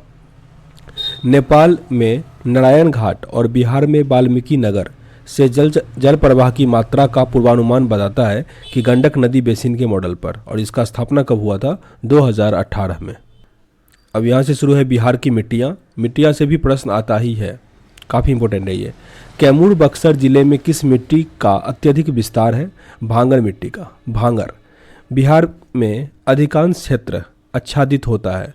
बिहार में अधिकांश क्षेत्र कछाड़ी मिट्टी से है। कछाड़ी मिट्टी को ही जलोढ़ मिट्टी भी कहा जाता है। बिहार में मतलब मृदा वैशाली जिले जहाँ तंबाकू की खेती होती है और मुजफ्फरपुर का लीची बागान क्षेत्र में किस प्रकार की मिट्टी पाई जाती है? तो दोमट मिट्टी। सारण जिला का गंगा तटीय क्षेत्र भाग और दियारा क्षेत्र तथा खगड़िया में मक्के की खेती का क्षेत्र से भी दोमट मिट्टी मिलता है। गंगा के मैदानी भाग की मिट्टियाँ किस प्रकार की होती है? दोमट, चिकनी, बलुआ मिट्टी। दोमटी, चिकनी, बलुआ मिट्टी होता है। नवीन जलोढ़ मिट्टी बिहार के किस जिले में पाई जाती है? नवीन जलोढ़ मिट्टी हर जगह, मुजफ्फरपुर, पूर्णिया, दरभंगा। तो आंसर यहाँ पे डी हो जाएगा, क्योंकि यह मिट्टी सारण, पूर्वी चंपारण, मुजफ्फरपुर, शिवहर, मधुबनी में भी पाया जाता है। आगे और भी है, दरभंगा, समस्तीपुर, खगड़िया, सहरसा, मधेपुरा आदि जिले में जो ये मिट्टी है जलोढ़ मिट्टी, नया जलोढ़ मिट्टी पाया जाता है। दलदली मिट्टी बिहार के किस जिले में पाया जाता है? दलदली मिट्टी सुपौल, किशनगंज, सीतामढ़ी में पाया जाता है। बल सुंदरी मिट्टी बिहार के किस जिले में पाया जाता है? बल सुंदरी मिट्टी ये सहरसा, दरभंगा, मुजफ्फरपुर, पूर्णिया, सारण, चंपारण इसमें मिलेगा। पुरानी जलोढ़ मिट्टी बिहार के किस जिले में पाई जाती है? तो नालंदा, मुंगेर, भागलपुर। पुरानी जलोढ़ मिट्टी नालंदा, मुंगेर, भागलपुर। बिहार के उत्तरी भाग के मैदान में निम्नलिखित में से कौन सी मिट्टी नहीं पाई जाती है? तो यहाँ पे बथड़ मिट्टी नहीं होता, जबकि नवीन जलोढ़ मिट्टी, बल सुंदरी मिट्टी और दलदली मिट्टी जो है उत्तरी गंगा के मैदान में पाया जाता है। बिहार में लेटराइट मिट्टी किस भाग में पाई जाती है? छोटा नागपुर के पठार के उत्तरी भाग में, झारखंड के साइड वाले में। बिहार के किस भाग में अपोढ़ मिट्टी की प्रधानता है? अपोढ़ मिट्टी गंगा के उत्तरी मैदान में, गंगा के उत्तरी मैदान में। बिहार के किस जिले में कुछ क्षेत्र की मिट्टी चमकती प्रतीत होती है? नवादा में, नवादा। बिहार के दक्षिणी गंगा के मैदान में कौन सी मिट्टी पाई जाती है? दक्षिणी गंगा में केवाल मिट्टी, कड़ेल और केवाल मिट्टी। बिहार में 5 से 7 किलोमीटर चौड़ी पट्टी की तराई क्षेत्र विस्तृत है। ये मिलेगा पश्चिमी चंपारण, सीतामढ़ी, अररिया और किशनगंज में। पश्चिमी चंपारण, सीतामढ़ी, अररिया और किशनगंज। बिहार में भांगर मिट्टी कहाँ मिलता है? ये पूर्णिया, सहरसा, दरभंगा, मुजफ्फरपुर क्षेत्र में। बिहार में भांगर मिट्टी पूर्णिया, सहरसा, दरभंगा, मुजफ्फरपुर। बिहार में बल सुंदरी मिट्टी का विस्तार सहरसा, दरभंगा, मुजफ्फरपुर, सारण में है। आगे प्रश्न है, ताल के नाम से विख्यात गंगा के दक्षिणी तट पर मिट्टी का विस्तार 8 से 10 किलोमीटर चौड़ी पट्टी में है। बिहार में पुरानी जलोढ़ मिट्टी का विस्तार कहाँ पे है? ये रोहतास, गया, पटना, मुंगेर, भागलपुर क्षेत्र में पुरानी जलोढ़ मिट्टी मिलेगा। बिहार की तराई प्रदेश विस्तृत है। ये भारत नेपाल सीमा के समांतर, भारत नेपाल सीमा के समांतर। बिहार में गंगा नदी के दक्षिणी एक लंबी संकीर्ण पतली पट्टी जिसकी चौड़ाई लगभग 8 से 10 किलोमीटर पाई जाती है। इसका विस्तार पटना, बाढ़, मोकामा, बढ़िया में है। बिहार में लाल बलुई मिट्टी का विस्तार कहाँ पाया जाता है? लाल बलुई मिट्टी ये कैमूर और रोहतास की पठारी भाग में, रोहतास और कैमूर के पठारी भाग में लाल बलुआ मिट्टी पाया जाता है। बिहार के बलथर मिट्टी का विस्तार कहाँ पे है? गंगा के दक्षिण पश्चिम में, गंगा के दक्षिण पश्चिम में। बिहार में बलथर मिट्टी कहाँ पाया जाता है? कैमूर के क्षेत्र में, कैमूर के क्षेत्र में। बलथर मिट्टी का रंग लाल और पीला होता है। बिहार में खादर मिट्टी का विस्तार किस क्षेत्र में है? खादर मिट्टी मिलेगा आपको कोसी और महानंदा नदी पर, गंगा की घाटी में भी और गंडक की घाटी में भी, हर जगह। आंसर यहाँ पे डी हो जाएगा सभी। खादर मिट्टी का रंग जो होता है वो गहरा भूरा होता है। बिहार में भावर का मैदान क्षेत्र कहा जाता है? बिहार में भावर का मैदान क्षेत्र किसे कहा जाता है? चंपारण के उत्तरी पश्चिमी भाग को, चंपारण के उत्तरी पश्चिमी भाग को। बिहार में पर्वत पदीय मिट्टी का विस्तार को क्या कहा जाता है? बिहार में पर्वत पदीय मिट्टी के विस्तार को भावर का क्षेत्र कहा जाता है। भावर मिट्टी का सर्वाधिक विस्तार कहाँ पाया जाता है? पूर्णिया और सहरसा जिले में, कोसी के क्षेत्र में, पूर्णिया और सहरसा जिला। बिहार के भांगर मिट्टी का प्रमुख फसल पैदा किया जाता है, इसका सही समूह कौन सा है? धान, गेहूँ, ज्वार, बाजरा, जूट। धान, गेहूँ, ज्वार, बाजरा, जूट जो होता है वो भांगर मिट्टी में होता है। बिहार की बल सुंदरी मिट्टी का प्रधान फसल कौन सा है? धान, गेहूँ, गन्ना और चना। धान, गेहूँ, गन्ना और चना। बिहार की ताल मिट्टी की प्रधान फसल कौन सा होगा? दलहन, तिलहन, गेहूँ। दलहन, तिलहन, गेहूँ।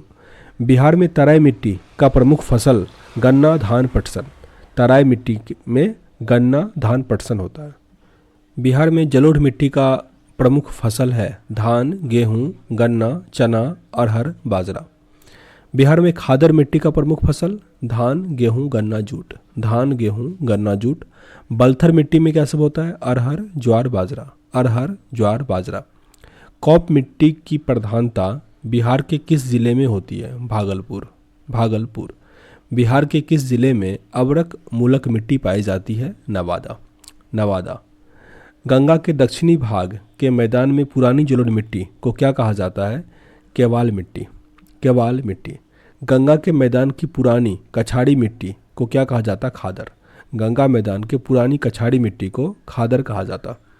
बिहार के अधिकांश भाग आच्छादित हैं कछाड़ी मिट्टी से। कछाड़ी मिट्टी साधारणतया बिहार के मैदानी क्षेत्र में जलोढ़ की गहराई 1500 से 3000 मीटर तक है। 1500 से 3000 मीटर। किस जिला में दियारा मृदा या स्थलाकृत की प्रधानता है? खगड़िया में। खगड़िया। बिहार के उत्तरी गंगा के मैदान में निम्नलिखित में से कौन सी मिट्टी नहीं पाई जाती है? बलथर मिट्टी। बलथर मिट्टी। बिहार के किस भाग को भांगर मिट्टी का क्षेत्र कहते हैं? भांगर मिट्टी पूर्णिया, सहरसा, दरभंगा एवं मुजफ्फरपुर का क्षेत्र। पूर्णिया, सहरसा, दरभंगा और मुजफ्फरपुर का क्षेत्र। निम्नलिखित में से बिहार के निम्न जिलों में से किस जिले में पिडमोंट स्वैम्प मिट्टी पाई जाती है? ये मिट्टी मिलेगा पश्चिमी चंपारण में, पश्चिमी चंपारण। आगे बिहार का अपवाह तंत्र, अगर कहे तो सबसे इम्पोर्टेंट ज्योग्राफी में यही होता है। गंगा नदी से मतलब जो नदी सिस्टम है उससे काफ़ी अधिक प्रश्न आते हैं। गंगा नदी किस स्थान के निकट बिहार के मैदान में प्रवेश करता है? चौसा में। चौसा। बिहार में प्रवाहित होने वाली निम्नलिखित नदियों में से कौन छोटा नागपुर के पठारी भाग से निकलती है? फल्गु नदी। फल्गु। अच्छा बताइएगा, चौसा का लड़ाई जो हुआ था शेरशाह सूरी और किसके बीच और कब हुआ था? गंगा नदी की बिहार में लंबाई कितनी है? गंगा नदी की बिहार में लंबाई 425 किलोमीटर है, 425 किलोमीटर। हरोहर नदी जो टाल क्षेत्र से होते हुए गंगा में मिलती है, ये बढ़िया से पश्चिम की ओर है, बढ़िया से पश्चिम। हरोहर नदी का उद्गम नेपाल में है, हरोहर नदी का उद्गम नेपाल। बिहार में गंगा के उत्तरी सहायक नदियों में सबसे लंबी सहायक नदी कौन सी है? सबसे लंबी है कोसी, जिसकी लंबाई 120 किलोमीटर है, 120। अगर यहाँ बिहार की उत्तरी भाग की नदियाँ और उसके उद्गम स्थलों में बिमेल को ढूंढना है तो यहाँ पे ये बिमेल है, बागमती, छोटा नागपुर, पठार। जबकि कोसी हिमालय से, गंडक भी हिमालय से और बूढ़ी गंडक भी हिमालय से। हिमालय से निकलने वाली अन्य नदियाँ में सरयू, महानंदा, बागमती, कमला बलान, ये सब हिमालय से ही निकलता है। निम्नलिखित में से कौन सी नदी बिहार के गंगा से मिलती है? गंगा में मिलती है तो बिहार के गंगा में गंडक, सोन, घाघरा और पुनपुन, सारी नदियाँ बिहार में गंगा में मिलती है। निम्नलिखित नदियों में से बिहार में गंगा के उत्तर की तरफ से नहीं मिलती, उत्तर की तरफ यानी ऊपर की तरफ से नहीं मिलता। तो सोन नीचे से मिलता है पटना के आसपास, जो कि गंडक, घाघरा, कोसी उत्तर से मिलता है। निम्नलिखित नदियों में से कौन बिहार में गंगा के दक्षिण की तरफ से नहीं मिलता और उत्तर की तरफ से मिल रहा है? तो बागमती जो है वो उत्तर की तरफ से मिलता है, जबकि कियोल, फल्गु, सोन ये सब दक्षिण की तरफ से आता है। बागमती नदी का उद्गम जो है नेपाल में होता है। बिहार में गंगा की उत्तरी सहायक नदियाँ में सबसे लंबी नदी कोसी है, जिसकी लंबाई 120 किलोमीटर है, अभी पढ़े थे 120 किलोमीटर। बिहार में वर्षा होता है 800 से 1200 मिलीमीटर प्रति वर्ष, 800 से 1200 मिलीलीटर प्रति वर्ष। घाघरा नदी बिहार के किस जिले में प्रवेश करती है? सारण जिले में। घाघरा नदी बिहार में सारण जिले में प्रवेश करती है। बिहार में घाघरा नदी गंगा से कहाँ मिलती है? तो छपरा के निकट, छपरा के निकट। घाघरा नदी का उद्गम जो है तिब्बत से होता है। उत्तर बिहार की उस नदी का नाम बताइए जो बिहार में पश्चिम में गंगा से मिलती है। पश्चिम में मिलता है घाघरा, घाघरा। उत्तर बिहार और दक्षिण बिहार तो पता ही है, जैसे अगर ये बिहार है और ये गंगा है तो ऊपर की तरफ नॉर्थ और नीचे की तरफ साउथ, इधर ईस्ट है और इधर वेस्ट है, ठीक है ना। तो उत्तर बिहार मतलब ये वाला पार्ट, और इसके पश्चिम में मतलब इधर से अगर मिलती है तो घाघरा हो जाएगा। वैसे उत्तर बिहार में उस नदी का नाम बताइए जो बिहार में पूरब से गंगा में मिलती है, तो यह है महानंदा। महानंदा, महानंदा का उद्गम दार्जिलिंग पश्चिम बंगाल में है, दार्जिलिंग पश्चिम बंगाल। दक्षिण बिहार की वह कौन सी नदी है जो सबसे पश्चिम में बिहार में गंगा नदी से आकर मिलती है? तो ये सोन हो जाएगा, सोन। गंगा नदी के दक्षिण भाग की वह कौन सी नदी है जो सबसे पूरब में बिहार में गंगा नदी से आकर मिलती है? चंदन। चंदन का उद्गम देवघर की पहाड़ी में है, देवघर की पहाड़ी में। गंडक जो उत्तर पश्चिम बिहार की एक प्रमुख नदी है, बिहार की सीमा से किस तरह प्रवेश करती है? वाल्मीकि नगर से, वाल्मीकि नगर। उत्तर बिहार के मैदान का सबसे पूर्वी नदी जो गंगा में मिलता है वो है महानंदा, महानंदा। बिहार में महानंदा नदी जो गंगा में मिलती है वो कटिहार के दक्षिण पश्चिम में, कटिहार के दक्षिण पश्चिम में महानंदा जो है वो गंगा में मिलती है। दक्षिण बिहार की प्रधान नदी सोन का उद्गम स्थल है अमरकंटक, अमरकंटक। दक्षिण बिहार की नदी पुनपुन का उद्गम स्थल है पलामू के चौराहा पहाड़ी से, पलामू के चौराहा पहाड़ी से। फल्गु जो छोटा नागपुर के पठार से निकलता है, बोधगया के निकट किस नदी में मिलकर विकराल रूप धारण करता है? मोहन नदी से, मोहन नदी।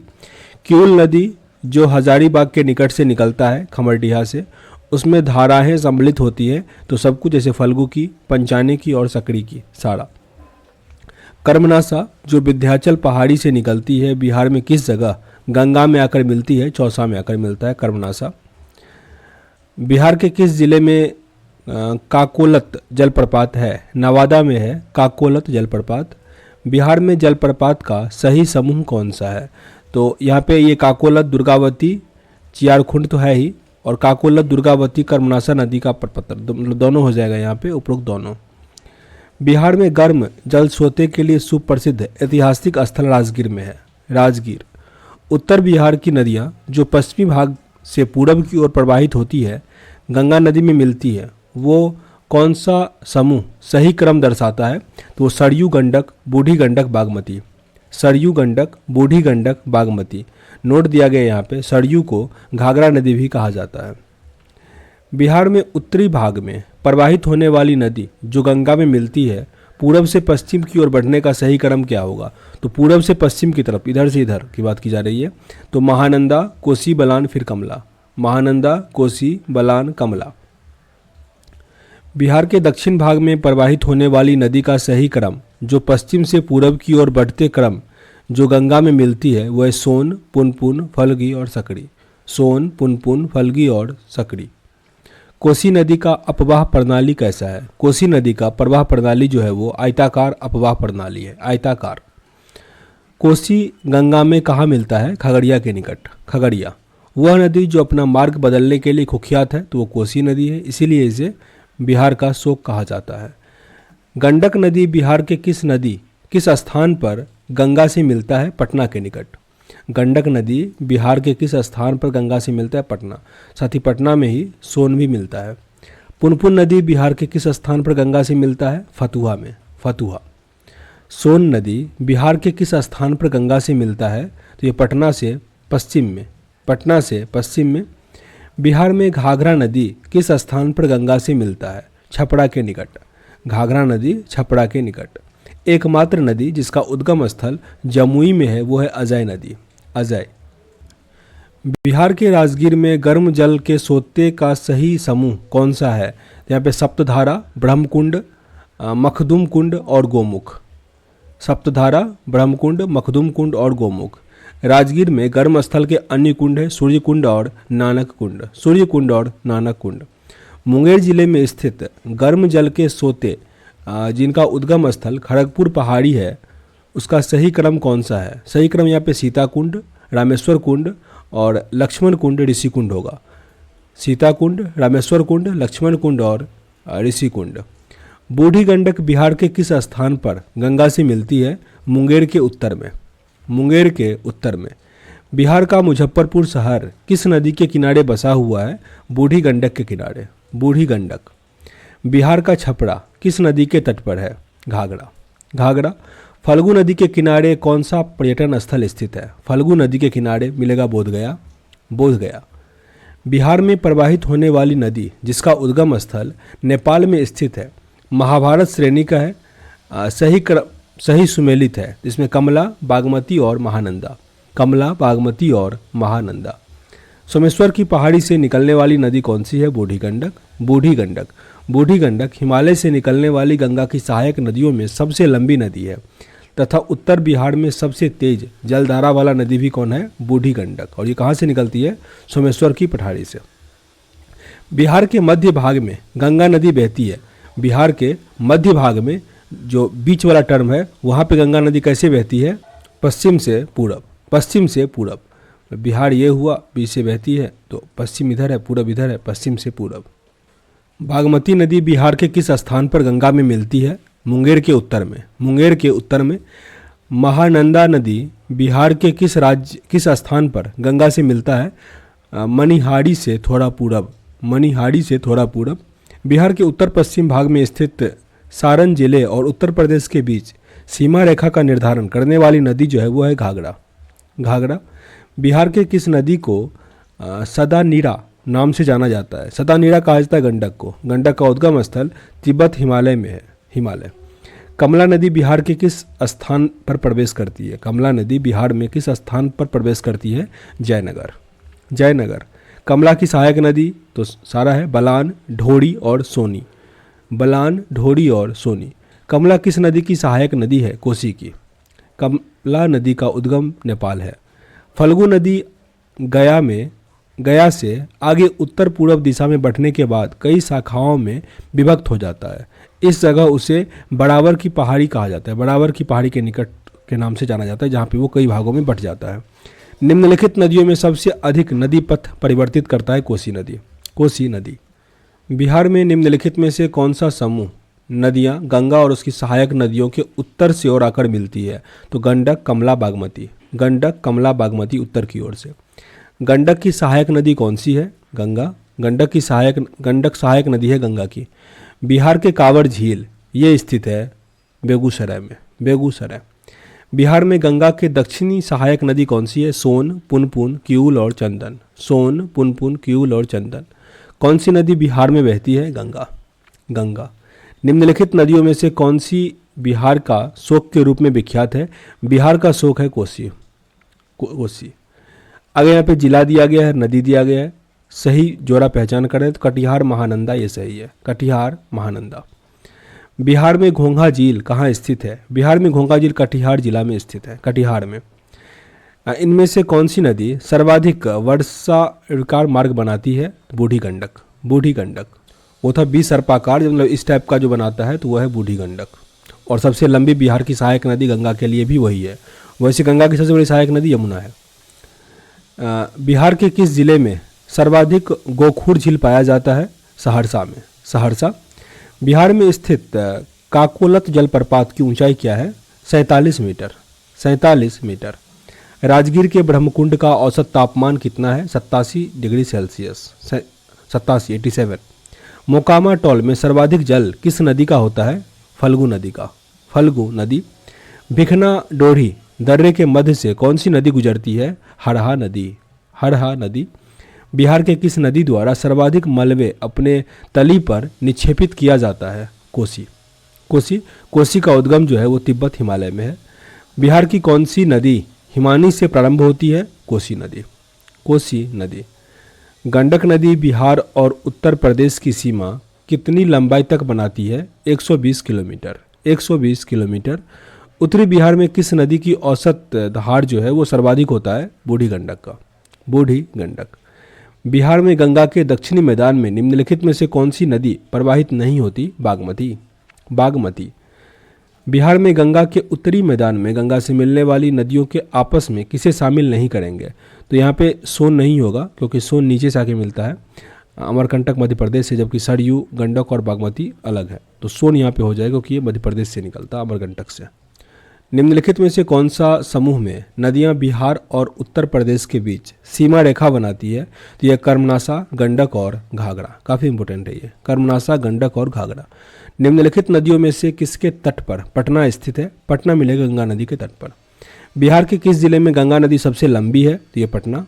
पटना। बिहार के किस जिले में गंगा नदी सबसे लंबी है? पटना। बिहार राज्य में गंगा के किनारे स्थित, अच्छा ये प्रश्न 65 वाले का, इसलिए मुझे याद आ गया सही था मेरा। बिहार राज्य में गंगा के किनारे स्थित जिलों की संख्या कितनी है? तो ये 12। देखिए गंगा नदी से कितना प्रश्न आ रहा है। बिहार में प्रवाहित होने वाले निम्नलिखित में से उत्तर की ओर प्रवाहित होने वाली कौन सी नदी है? तो यहाँ पे कोई भी नदी जो है उत्तर की ओर से प्रवाहित नहीं होती बिहार में। यहाँ पे इनमें से कोई नहीं सही था या एक से अधिक। आगे प्रश्न पे आते हैं। बिहार में निम्नलिखित प्रशासनिक विभागीय जोड़ों में से किस जोड़ों में गंगा नदी नहीं बहती है? पूर्णिया, भागलपुर में नहीं बहती है, जबकि दरभंगा, मुंगेर, तिरहुत, सारण, कोसी, मगध में बहती है। अगर यहाँ पे सिंचाई और सिंचाई परियोजना है बिहार का। बिहार और उत्तर प्रदेश राज्य की संयुक्त सिंचाई परियोजना कौन सी है? गंडक परियोजना। गंडक। बिहार में सबसे प्राचीन नहर प्रणाली कौन सा है? सोन कनाल। सोन कनाल। कोसी परियोजना से किन दो को लाभ प्राप्त हुआ है? कोसी से बिहार और नेपाल को। बिहार और नेपाल को। बिहार राज्य में समग्र सिंचाई संभवतः कितना है? 103 लाख हेक्टेयर। 103 लाख हेक्टेयर। भारत में 1400 लाख हेक्टेयर सिंचाई संभवतः है। भारत में कुल सिंचाई संभव्यता का लगभग कितना प्रतिशत बिहार में है? 7.34%। 7.34%। बिहार में सिंचाई हेतु भूजल संसाधनों की चरम सिंचाई क्षमता 48.57 लाख हेक्टेयर है। 48.57 लाख हेक्टेयर। बिहार में कुल जल क्षेत्र 3.52 लाख हेक्टेयर है, जो कुल भौगोलिक क्षेत्रफल का कितना प्रतिशत है? 3.8%। 3.8%। बिहार में सिंचाई का सबसे बड़ा एवं महत्वपूर्ण स्रोत ये हो जाता है नलकूप। नलकूप। 2017 में कुल नलकूप जो था वो 63.9% हज़ार में था। और आगे वर्ष 2018-19 के आंकड़ों के अनुसार कुल संचित क्षेत्र में नलकूप में कितनी प्रतिशत की सिंचाई हुई, तो 63.5। थोड़ा याद रखना पड़ेगा, परसेंटेज पूछा जाता है। 63.5। राजपुर नहर परियोजना किस नहर की एक शाखा है? पूर्वी कोसी नहर की। पूर्वी कोसी नहर। सारण सिंचाई नहर निकलती है, सारण सिंचाई नहर गंडक से, गंडक। त्रिवेणी नहर में किस नदी से पानी आता है? त्रिवेणी में आता है गंडक से पानी, गंडक से।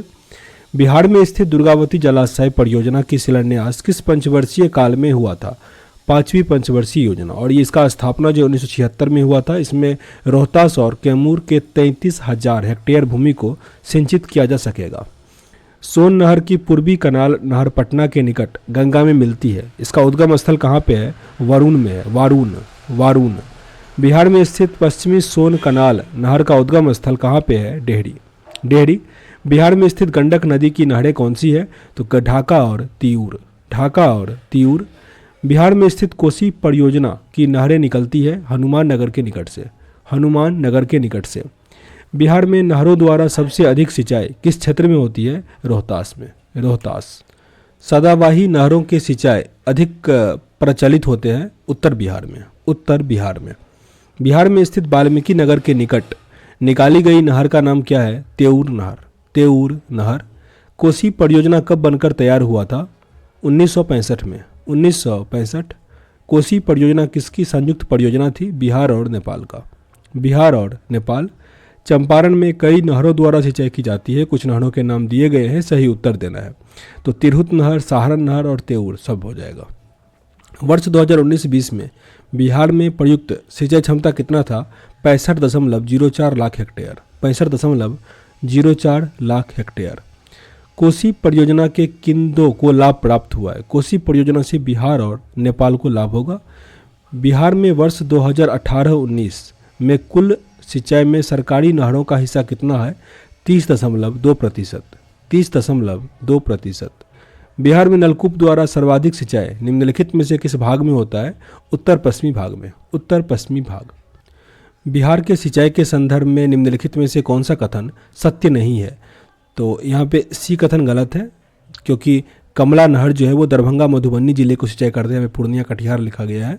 और बिहार में गंडक परियोजना की नहरों से चंपारण, मुजफ्फरपुर, वैशाली, सारण, सिवान और गोपालगंज जिलों को सिंचाई किया जाता है। सोन नहर से पटना, गया, रोहतास और बक्सर जिले को सिंचाई होता है। पूर्वी कोसी नहर से पूर्णिया, सहरसा, मधेपुरा, अररिया जिले को सिंचाई किया जाता है। कोसी नदी परियोजना बिहार के किस क्षेत्र में स्थित है? उत्तर पूर्वी क्षेत्र में, उत्तर पूर्वी क्षेत्र।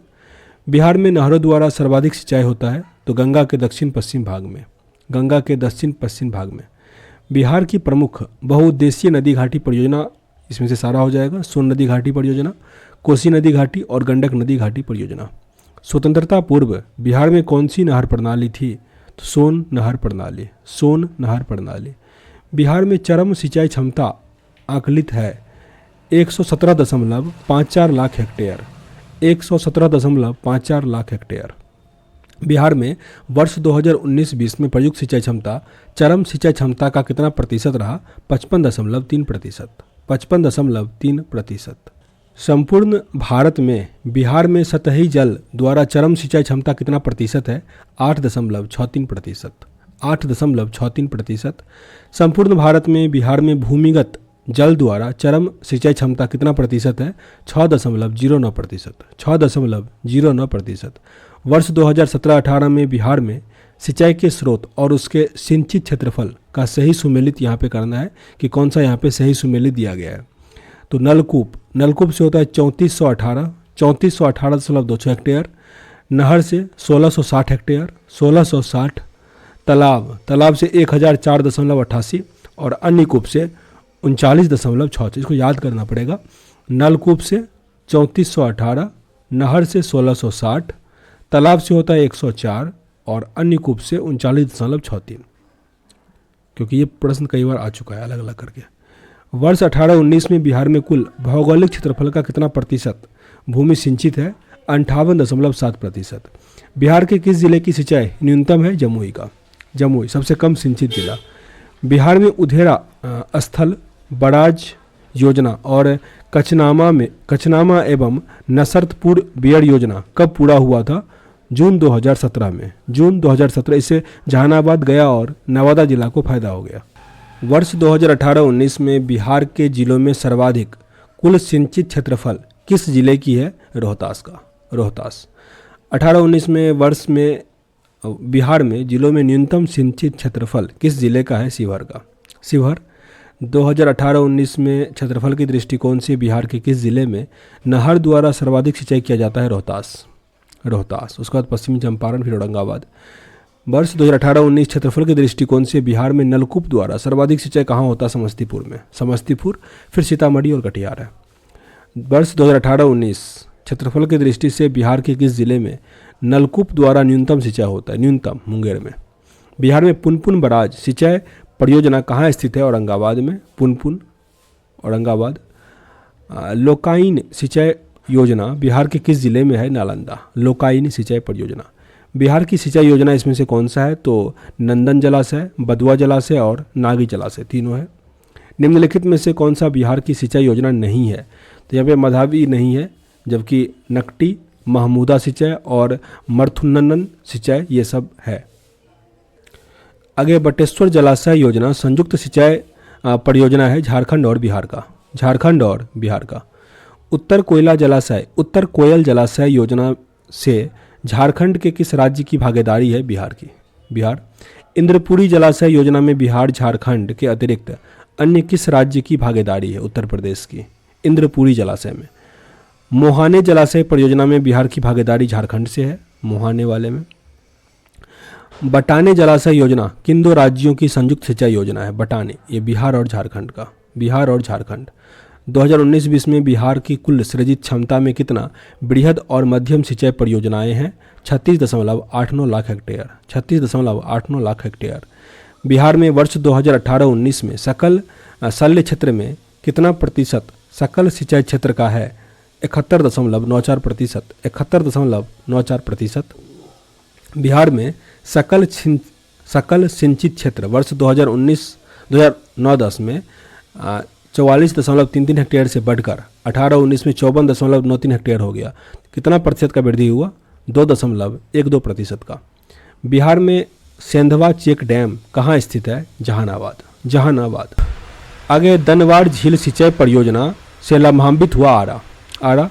2019-20 में बिहार में प्रयुक्त सिंचाई क्षमता कितना था? 65.4 लाख हेक्टेयर।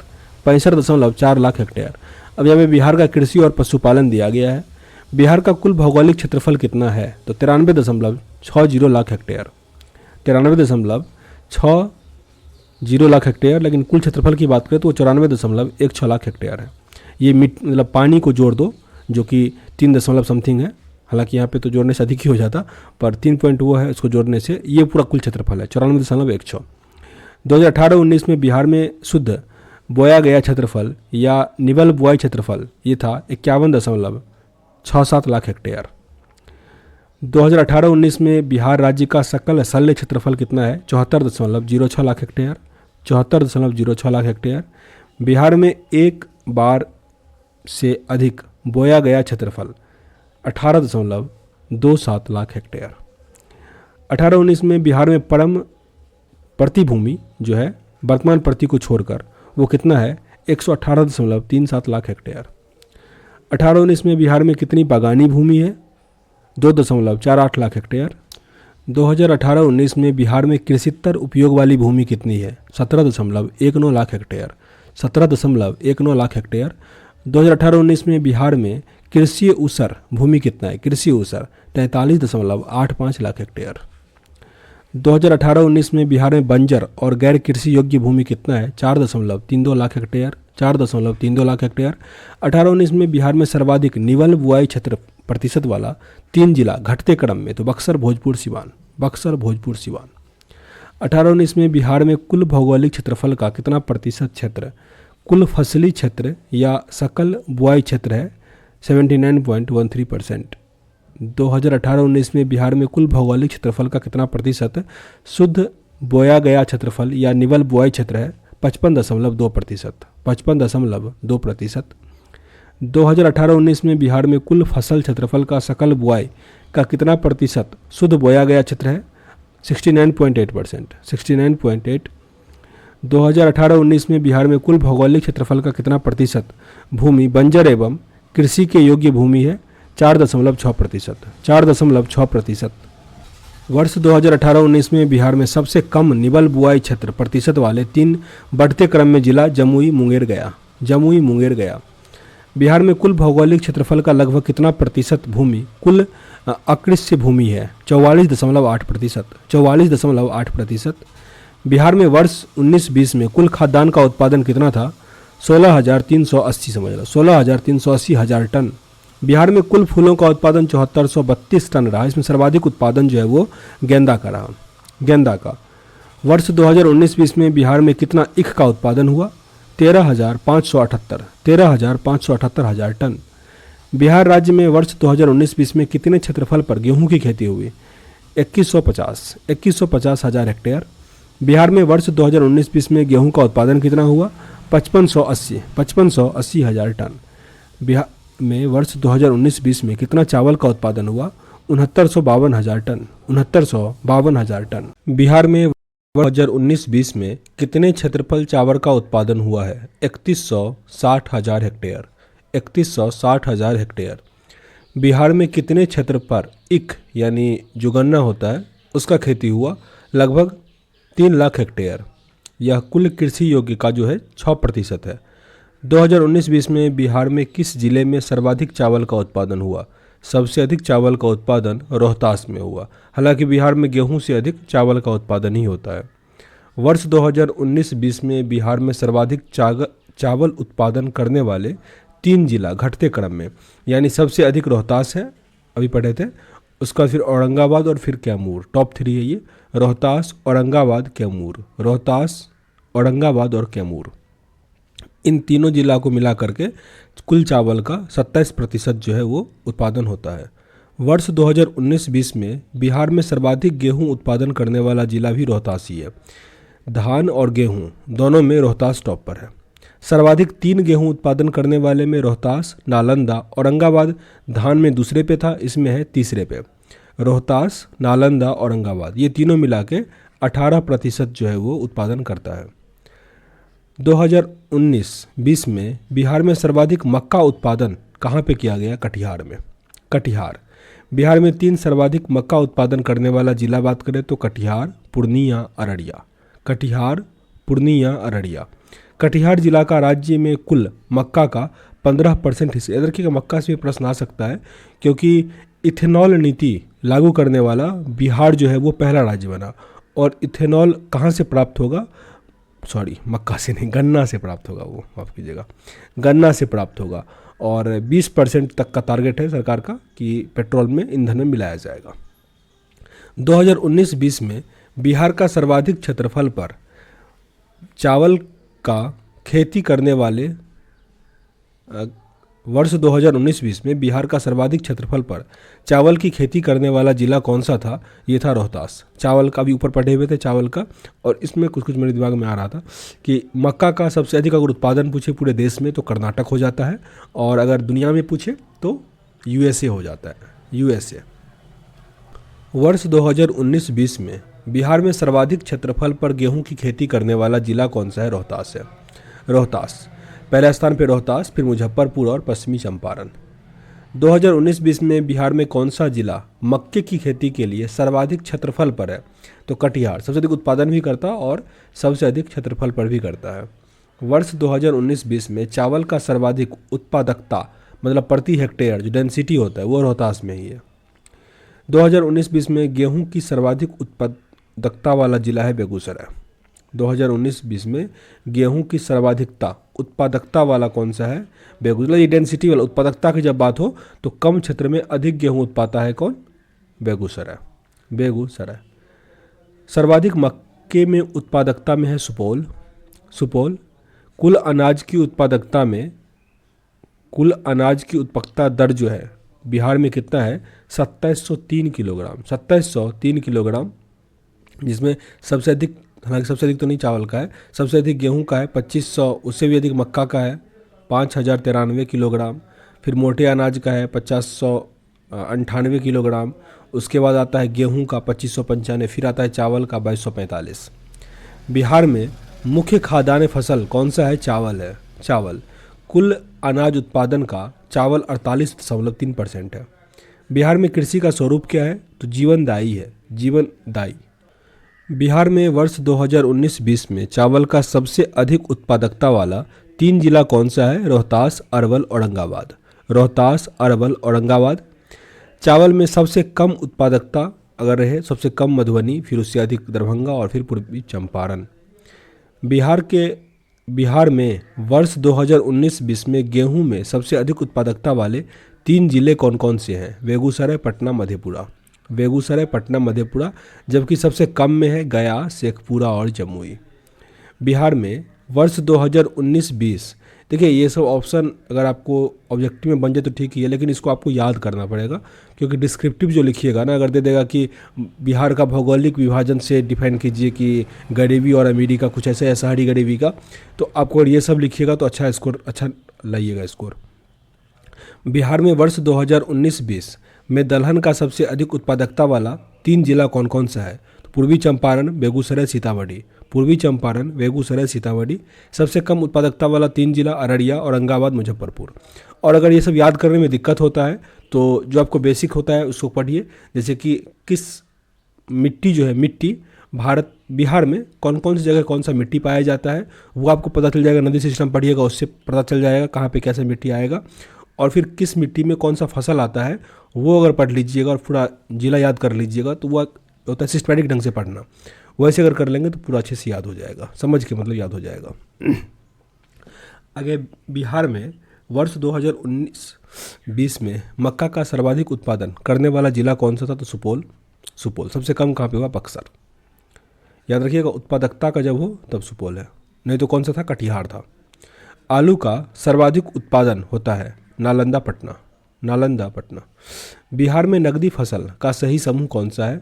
गन्ना, जूट, आलू, तंबाकू। ये सब नकदी फसल है, गन्ना, जूट, आलू, तंबाकू।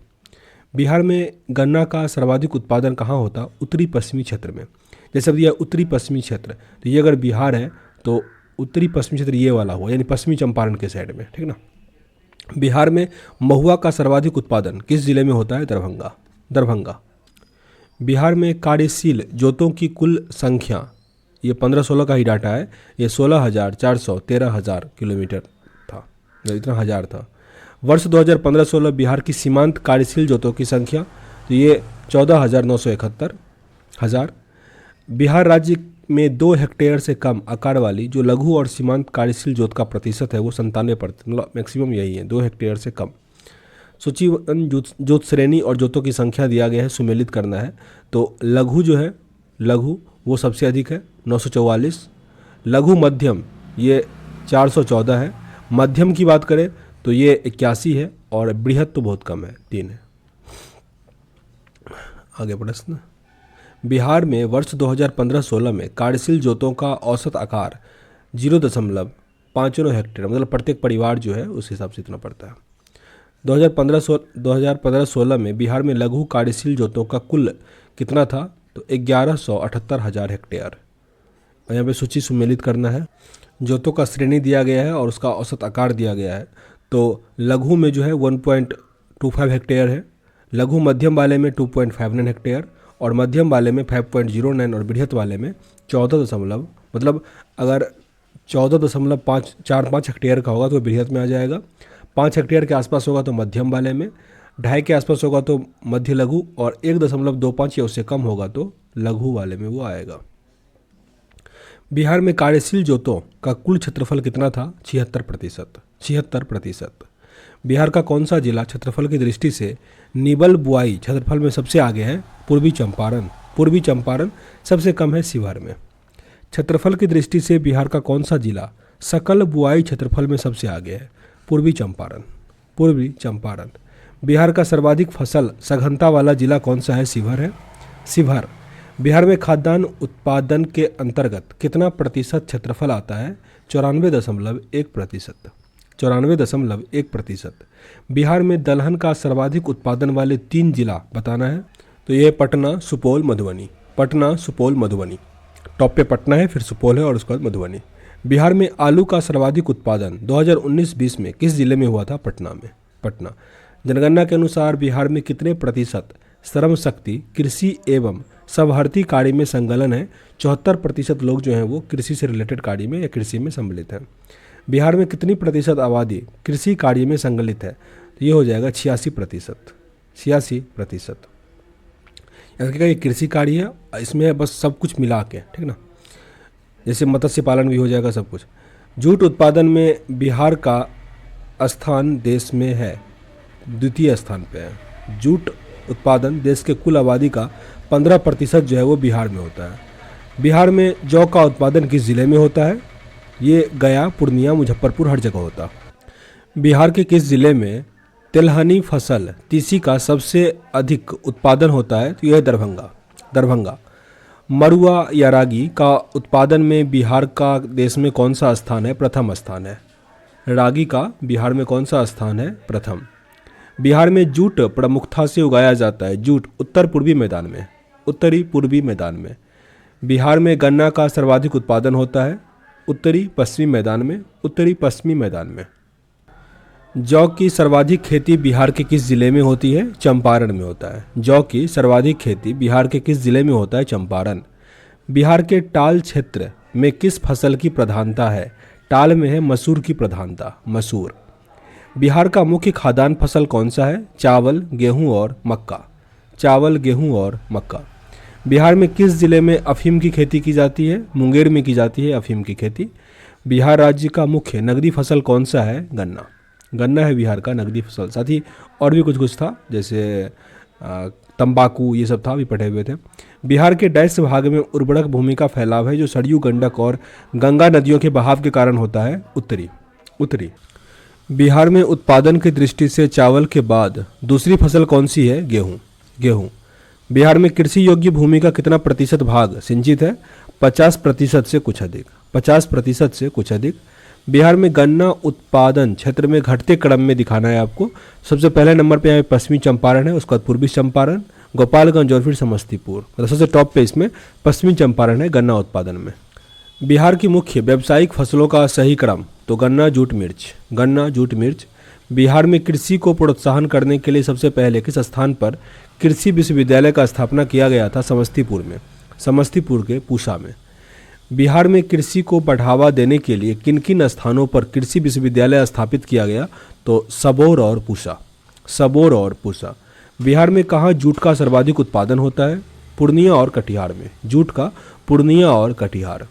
बिहार में वर्ष 2019-20 में धान का प्रमाणित बीजों की आवश्यकता है 470 किलो 1000 क्विंटल, जबकि आपूर्ति जो है वो 298,000 क्विंटल है। बिहार में वर्ष 2019-20 में गेहूं का प्रमाणित बीजों की आवश्यकता जो है वो 767,000 क्विंटल है। बिहार में वर्ष 19-20 में धान का बीज प्रतिस्थापन दर है 45.45%। किसान क्रेडिट कार्ड की शुरुआत की गई 1999 से। इस बार ये प्रश्न आया था। किसान क्रेडिट कार्ड की शुरुआत हुई 1999 से। बिहार में वर्ष 2019-20 में बिहार में प्रति हेक्टेयर कितने उर्वरक की खपत हुई है? 219 किलोग्राम। 219 किलोग्राम। 2015-16 में बिहार में सीमांत एवं लघु जोत कुल जोत का कितना प्रतिशत है? 96.96%। 96.96%। बिहार में वर्ष 2017-18 में नाइट्रोजन, फास्फोरस और पोटास की उपयोग का अनुपात, तो 7:2:1, यानी नाइट्रोजन सबसे अधिक, फिर फास्फोरस और पोटास। बिहार में कहाँ उद्यान महाविद्यालय की स्थापना की गई है? नालंदा में उद्यान महाविद्यालय। बिहार के भौगोलिक क्षेत्रफल कितने कृषि जलवायु क्षेत्रों में विभाजित है? 3 जोन में। 3। पहला जोन है उत्तरी पश्चिमी जलोढ़ मिट्टी, जिसमें 13 जिला आता है। उत्तरी पूर्वी जलोढ़ मैदान, जिसमें 8 जिला। और तीसरा जोन है दक्षिणी जलोढ़ मैदान, जिसमें 17 जिला आता है। बिहार में वर्ष 2019-20 में कुल तेलहन उत्पादन कितना हुआ? 125,000 टन। 125,000 टन। कुल दलहन की खेती कितने क्षेत्रों पे हुआ है? तो 457,000 हेक्टेयर। 457,000 हेक्टेयर। बिहार में कुल खाद्यान्न उत्पादन का वार्षिक चक्रवृद्धि कितना वृद्धि हुआ? 1.14%।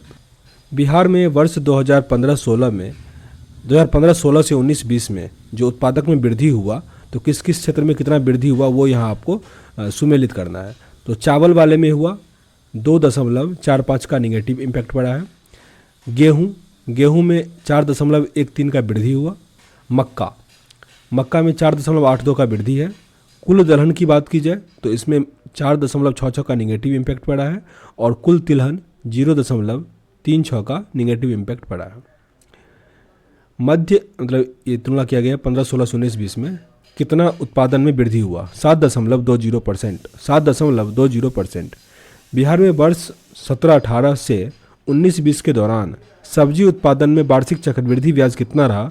0.87%। 0.87%। बिहार में वर्ष 2019-20 में कृषि ऋण प्रवाह कितना था? 39,044 करोड़। 39,044 करोड़। बिहार के किस जिले में फलों का सर्वाधिक उत्पादन होता है? मुजफ्फरपुर। और पूरे भारत में आंध्र प्रदेश। बिहार का कौन सा जिला वर्ष 2016-17 में सब्जी उत्पादन में पहले स्थान पर था? नालंदा। बिहार में वार्षिक वर्षापात का औसत कितना है? 1000 mm। वर्ष 2019-20 में बिहार राज्य में फलों की खेती कितने एरिया में हुआ था? तो 3.23 लाख हेक्टेयर ज़मीन पर। 3.23 लाख हेक्टेयर ज़मीन पर। 2019-20 में बिहार राज्य में फलों का उत्पादन कितना था? 42.43 लाख टन। और ये बढ़ा कितना? 0.100%। 2019-20 में बिहार में सब्जियां उपजाया गया था 8.01 लाख हेक्टेयर भूमि पर। देश में सर्वाधिक लीची उत्पादकता एवं उत्पादन वाला राज्य कौन सा है? ये हो जाएगा बिहार भिंडी सब्जी में भी सर्वाधिक मतलब उत्पादन करता है। 2019-20 में बिहार में फसल साघनता जो था वो 1.43 था। 1.43। बिहार में किस फल की खेती सर्वाधिक होती है? केला का खेती सर्वाधिक होता है। 2019-20 में बिहार में सर्वाधिक आम का उत्पादन किस जिले में हुआ था? दरभंगा में हुआ था। दरभंगा।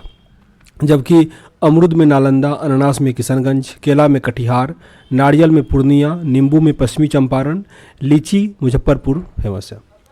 बिहार में रासायनिक उर्वरक का कुल खपत जो है 36.24 लाख टन है। किस राज्य में बिहार राज्य में कितना प्रतिशत आबादी अपना जीविका उत्पार्जन जो है वो कृषि पद्धति से करता है? तो 94% के आसपास। 94। 2018-19 में कितना परसेंट का वृद्धि रहा? तो 93.94% तक रहा, लेकिन वो वृद्धि रहा 6% का। भारत में किन राज्यों में गन्ना सबसे अधिक पैदा होता है? तो रिपीटेड है बिहार और उत्तर प्रदेश। हालांकि ये राज्य है बिहार उत्तर प्रदेश। 2019-20 हालांकि गन्ना का सर्वाधिक पैदा उत्पादन में उत्तर प्रदेश टॉप पे, याद रखिएगा इस चीज़ को, ठीक ना। बिहार में कृषि और सहवर्ती क्षेत्र का राज्य में सकल राज्य घरेलू उत्पाद का योगदान कितना था? 18.7%। बिहार में सकल घरेलू उत्पाद में फसल क्षेत्र का हिस्सा जो है वो 9.7% है। 9.7%। आर्थिक सर्वेक्षण का ये डाटा है।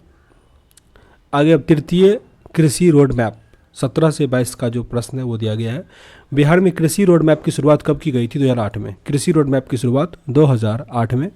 बिहार तृतीय कृषि रोड मैप जो 2017 यानी पहला जो था 2008 से लेकर 12 4 साल का चला था, फिर 12 से 17 तक 3 साल का था, और फिर 17 से 22 5 साल का था। तो ये जो तृतीय रोड मैप है 17 से लेकर 22 तक, इसमें कुल व्यय 1,54,635.69 रखा गया। सर्वाधिक व्यय किस पे था? तो यह था ग्रामीण कार्य विभाग पर। ग्रामीण कार्य विभाग का। बिहार की तृतीय रोड मैप का उद्घाटन किसने किया? राष्ट्रपति ने किया। राष्ट्रपति। बिहार कृषि रोड मैप में वर्ष 2021-22 में कितना खाद्यान्न उत्पादन अपेक्षित है? 324.65 लाख टन मेट्रिक टन है। बिहार तृतीय कृषि रोड मैप का उद्देश्य क्या है? खाद्य सुरक्षा, किसानों की आमदनी को बढ़ाना, समावेशी विकास। यह तृतीय कृषि रोड मैप का उद्देश्य। बिहार तृतीय कृषि रोड मैप में सर्वाधिक महत्व दिया गया था बीजों के उत्पादन और कृषि यांत्रिकीकरण पे। बीजों के उत्पादन और कृषि यांत्रिकीकरण। बिहार तृतीय कृषि रोड मैप में 2021-22 तक राज्य में चावल की उत्पादकता अपेक्षित 35 क्विंटल था। 35 क्विंटल। बिहार तृतीय कृषि रोड मैप में गेहूं की उत्पादकता 2021-22 तक कितना प्रतिशत करने का लक्ष्य रखा गया था? प्रतिशत नहीं, कितना टोटल? तो 31 क्विंटल। आगे राज्य में चावल उत्पादकता कितना करने का लक्ष्य रखा गया था? 126 लाख मेट्रिक टन। अब आगे यहाँ पशु संपदा दिया गया है। बिहार में वर्ष 2019 में पशु गणना के अनुसार कुल पशुधन की संख्या कितना था? 365.4 लाख टन, 365.4 लाख टन। बिहार में कुल पशुधन संख्या का कितना प्रतिशत दुधारू पशु है? 63.18, 63.18। बिहार राज्य में पोल्ट्री पक्षियों की संख्या जो है 163.3 लाख है। 2015-16 से लेकर 19-20 की अवधि में दूध उत्पादन में कितना वृद्धि हुआ? वृद्धि हुआ, ये नहीं दिया है कितना, तो बस वृद्धि हुआ। बिहार में मांस का उत्पादकता 19-20 में 3.8 लाख टन रहा, 3.83 लाख। बिहार में पशु गणना 2012 के अनुसार सर्वाधिक गाय की संख्या किस जिले में था? अररिया, अररिया। बिहार में पशु गणना 2012 के अनुसार पोल्ट्री पक्षियों में सर्वाधिक संख्या रहा कटिहार में, कटिहार। 19-20 के दौरान कितना मत्स्य उत्पादन रहा? 6.41 लाख टन। 2019-20 में बिहार में गायों में सर्वाधिक दूध उत्पादन वाला जिला कौन सा रहा? समस्तीपुर, बेगूसराय, पटना, समस्तीपुर, बेगूसराय, पटना। जो अंडे के उत्पादन में जो वृद्धि हुआ तो वो बहुत बढ़ोतरी हुआ, 28.06% वृद्धि हुआ। बिहार में अंडे का उत्पादन कितना रहा? 274.08 करोड़। बिहार में दूध उत्पादन जो 15-16 में 82.88 लाख टन था वो 19-20 में 104.83 हो गया, मतलब कितना परसेंट का वृद्धि हुआ? 6.07% का। आगे प्रश्न दिया गया है कि वर्ष 2019-20 में बिहार में सर्वाधिक मछली उत्पादन करने वाले 4 जिले कौन से हैं? तो मधुबनी, पश्चिमी चंपारण, दरभंगा और कटिहार। मधुबनी, पूर्वी चंपारण, दरभंगा और कटिहार। वर्ष 2019-20 में बिहार का सर्वाधिक दूध उत्पादन किस जिला में अधिक होता है? पटना जिला में, पटना। उसके बाद समस्तीपुर, मुजफ्फरपुर, नालंदा है। अब यहाँ पे बिहार का उद्योग है, ये काफ़ी इंपॉर्टेंट है। कपिलांश धातु उद्योग का स्थापना हुआ था बक्सर जिला का राजपुर में, बक्सर जिला के राजपुर। बिहार में तेल शोधक कारखाना कहाँ पे है? बरौनी में, बरौनी। बरौनी का तेल शोधक कारखाना किस देश के सहयोग से बना? ये बना रूस के सहयोग से, रूस के सहयोग से। बरौनी तेल शोधक कारखाना की उत्पादन क्षमता कितना है? 33 लाख टन, 33 लाख टन। बिहार में स्थित बरौनी तेल शोधक कारखाने का निर्माण किस पंचवर्षीय योजना काल में हुआ था? तृतीय पंचवर्षीय योजना काल में, यह था 1961 से 66 का टाइम। आगे प्रश्न देखते हैं। बरौनी तेल शोधक कारखाना की स्थापना 1964। बिहार में दवा बनाने के लिए कारखाना कहाँ स्थित है? हाजीपुर में, हाजीपुर। बिहार में कहाँ कल्याणपुर सीमेंट लिमिटेड नामक सीमेंट कारखाना स्थित है? बंजारी में, बंजारी। बिहार में कहाँ खाद्य प्रसंस्करण और वनस्पति बनाने का कारखाना स्थित है? पटना एवं औरंगाबाद, पटना एवं औरंगाबाद। बिहार राज्य के बरौनी में स्थित तेल शोधक कारखाना किसकी इकाई है? भारतीय तेल निगम की, भारतीय तेल निगम। बिहार में कहाँ भारत वैगन लिमिटेड का रेलवे वैगन प्लांट स्थित है? मुजफ्फरपुर और मोकामा, मुजफ्फरपुर और मोकामा। बिहार में कहाँ पायरेट्स फॉस्फेट और कैल्शियम लिमिटेड उर्वरक संयंत्र स्थित है? अमझोर, अमझोर, ये रोहतास जिला में स्थित है, अमझोर। बिहार में HPCL के उर्वरक संयंत्र बरौनी में है। बिहार में किस राज्य में सूत कटाई मिले हैं? सूत कटाई भागलपुर, सिवान, पंडौल, गया और मोकामा में। बिहार राज्य में शराब बनाने का कारखाना कहाँ स्थित है? तो अब तो शराब बंद ही है, हालांकि गोपालगंज, पश्चिमी चंपारण, भागलपुर और रीगा में, हालांकि अब हर जगह बन रहा है अब तो। बिहार में चमड़ा प्रसंस्करण का उद्योग कहाँ पे है? तो ये पश्चिमी चंपारण, मुजफ्फरपुर और बरौनी, पश्चिमी चंपारण, मुजफ्फरपुर और बरौनी। आगे बिहार में पटसन उद्योग के कारखाने हैं कटिहार और समस्तीपुर, कटिहार, समस्तीपुर। बिहार में बंदूक बनाने का कारखाना मुंगेर में है, मुंगेर।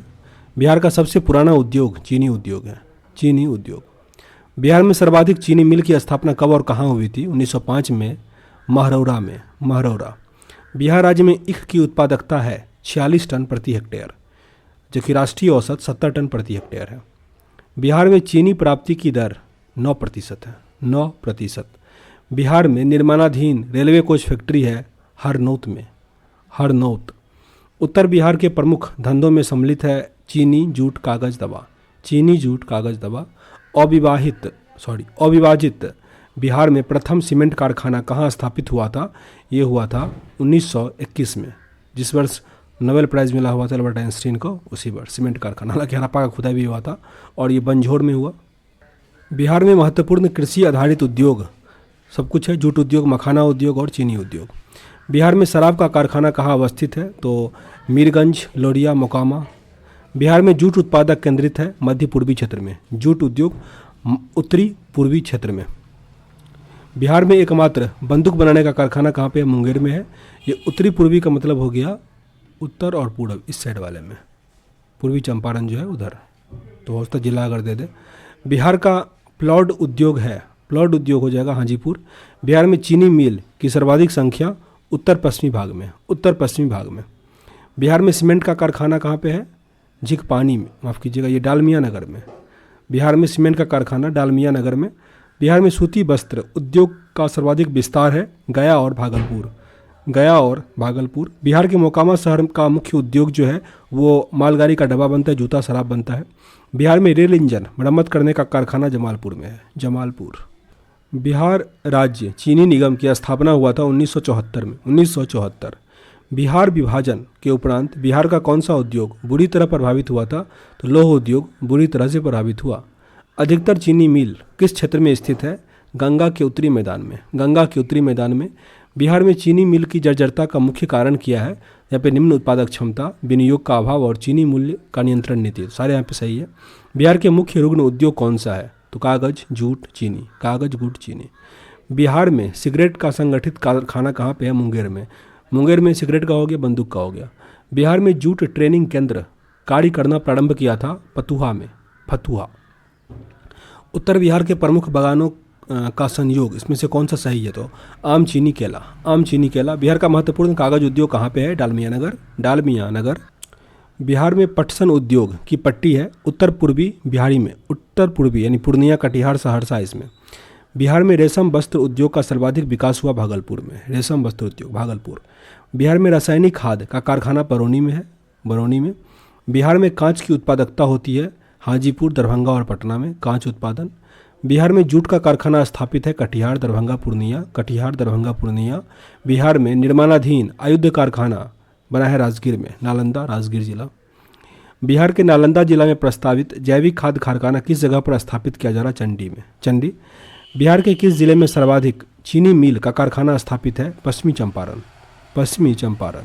बिहार का कौन सा जिला नायलॉन उद्योग के लिए प्रसिद्ध है? मुंगेर, मुंगेर।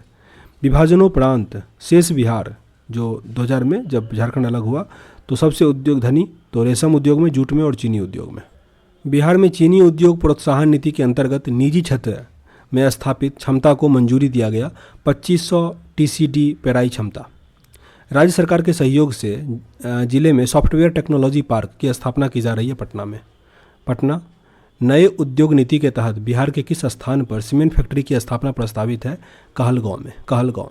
नए औद्योगिक नीति के तहत बिहार के किस स्थान पर मिनी स्टील प्लांट का स्थापना प्रस्तावित है? बेगूसराय, बेगूसराय। बिहार में डेयरी मिल्क पाउडर प्लांट का निर्माण हाल ही में हुआ बिहार शरीफ में, बिहार शरीफ। पटना में स्थापित होने वाला सॉफ्टवेयर टेक्नोलॉजी पार्क का देश में कौन सा स्थान है? 15वां स्थान है, 15वां। बिहार राज्य के रुग्ण और बंद पड़ी इकाइयों में रुग्ण घोषित होने की तिथि में विलंब अधिभार छूट है 5 वर्षों के लिए, 5 वर्षों के लिए। निम्नलिखित में से किस वैश्विक कंपनी को बिहार में लोकोमोटिव कारखाना स्थापित करने का ठेका मिला? GE and Alstom, GE and Alstom. आगे बिहार का खनिज संपदा। बिहार राज्य में देश का लगभग कितना प्रतिशत खनिज डिपॉजिट मौजूद है? 1%, 1%। बिहार में पायराइट खनिज का सुरक्षित भंडार जो है वो 534 लाख टन है, 534 लाख टन। बिहार राज्य में बॉक्साइट का भंडार 21.1 लाख टन। स्वर्ण अयस्क का सुरक्षित भंडार 1288.8 लाख टन। हालांकि ये तो अभी फिर से मिला है तो और बढ़ जाएगा। बिहार में मैग्नेटाइट का सुरक्षित भंडार जो है वो 26.6 लाख टन है। बिहार में चूना पत्थर का सुरक्षित भंडार 2108.5 लाख टन। बिहार में क्वार्टजाइट सिलिका सेंट का सुरक्षित भंडार जो है वो 97.38 लाख टन है। फायर क्ले का सुरक्षित भंडार कितना है? 0.3 लाख टन। बिहार राज्य में हेमेटाइट का सुरक्षित भंडार वर्ष 2005-06 में कितना था? 0.33 लाख टन। सजावटी ग्रेनाइट सुरक्षित भंडार जो है वो 560 लाख घन मीटर है। एस्टेटाइट स्लेट ये सब जो है इसका सुरक्षित भंडार कितना है? 0.8 लाख टन। एस्टेट फाइलाइट का सुरक्षित भंडार जो है वो 40.7 लाख घन मीटर है। बिहार में चीनी मिट्टी का कुल संरक्षित भंडार 12 लाख टन है। फेल्सपार का सुरक्षित भंडार जो है वो 48.4 लाख टन है। बिहार राज्य में क्वार्टजाइट का कुल भंडार कितना है? 2033 लाख टन। सोप स्टोन का उत्पादक जो है सबसे अधिक होता है शंकरपुर मुंगेर में। एकमात्र पायराइट उत्पादक जो राज्य है वो है बिहार। पायराइट का उत्पादन भारत में एकमात्र बिहार में होता है, पायराइट। बिहार के आमझोर पहाड़ियों में पायराइट की खान मिलता है। यह किस जिला में है? रोहतास में। रोहतास। बिहार में चीनी मिट्टी पाया जाता है बांका, मुंगेर, भागलपुर में। बिहार में चूना पत्थर कहाँ पाया जाता है? तो सोन घाटी की पहाड़ी में, मतलब पश्चिम में, और कैमूर की पहाड़ी में। सोन घाटी के पश्चिम और कैमूर की पहाड़ी में मिलेगा। बिहार में चूना पत्थर जो है वो रोहतासगढ़, चौहानगढ़ बाजरी, डेहरी आंसोर, चुनालहट और बंजारी में। बिहार में किस जिले में अबरक पाया जाता है? जमुई, गया, नवादा में। जमुई, गया, नवादा। बिहार में डोलोमाइट पाया जाता है रोहतास में। रोहतास। बिहार में पेट्रोलियम मिलने की संभावना कहाँ पे है? बेतिया, किशनगंज, रक्सौल। रक्सौल, किशनगंज, बेतिया। अगर यहाँ पे खनिज और जहाँ जो कहाँ पे प्राप्त स्थल है वो दिया गया है। तो अबरक गया में। स्वर्ण का है मुंगेर। डोलोमाइट रोहतास और पेट्रोलियम के लिए किशनगंज। आगे फिर से सुमेलित करना है। गंधक के लिए मुंगेर, अग्निशा मिट्टी के लिए रोहतास, क्वार्ट्ज के लिए बांका और सीसा के लिए भागलपुर, दरभंगा भी पड़े था। आगे फिर से खनिज और प्राप्त स्थल दिया गया है, सुमेलित करना है इसमें। तो चूना पत्थर के लिए रोहतास, मैग्नेटाइट के लिए जमुई, चीनी मिट्टी के लिए बांका और बॉक्साइट के लिए मुंगेर। बिहार में किस जिले में चूना पत्थर पाया जाता है? तो कैमूर, रोहतास, मुंगेर। बिहार में रोहतास जिले में कौन सा खनिज नहीं पाया जाता है? तो क्वार्ट्ज नहीं पाया जाता है, जबकि चूना पत्थर, बॉक्साइट, पायराइट्स और गंधक जो है वो पाया जाता है। याद रखिएगा, पायराइट्स ओनली भारत में सबसे अधिक हो जाएगा रोहतास में। बिहार के किस जिले में रूबी अबरक पाया जाता है? नवादा में। फेल्डास्फर बिहार के किस जिले में पाया जाता है? तो गया और जमुई। उच्च कोटि का चाइना क्ले बिहार के किस जिले में पाया जाता है? बांका में। बिहार का फायर क्ले कहाँ पाया जाता है? तो पूर्णिया और भागलपुर। शंकरपुर नामक जगह, ये अभी पढ़े थे, मुंगेर में था, जहाँ पे कुछ अलग मतलब टेलकॉम, स्टेटाइट, सेप स्टोन ये सब पाया जाता है। बिहार का मैग्नेटाइट पाया जाता है जमुई और गया। किस जिले में लौह अयस्क का खनिज हेमाटाइट पाया जाता है? भागलपुर में। बिहार के मुंगेर जिला में कौन सा खनिज पाया जाता है? तो यहाँ पे चूना पत्थर, क्वार्टजाइट और चाइना क्ले। बिहार के किस जिले में क्वार्ट्ज सिलिका सैंड पाया जाता है? मुंगेर, जमुई, बांका। नालंदा में भी पाया जाता है। क्वार्टजाइट बिहार के किस जिले में पाया जाता है? मुंगेर। स्लेट एंड फिलाइट बिहार के किस जिले में है? मुंगेर में है। बिहार के किस जिले में गैलेना पाया जाता है? बांका। ये वैसे याद करना मुश्किल हो जाता है खनिज सब, लेकिन अगर आप पूरा, जैसे मैप ऐसे है ना बिहार का, तो बीच में गंगा हो गया।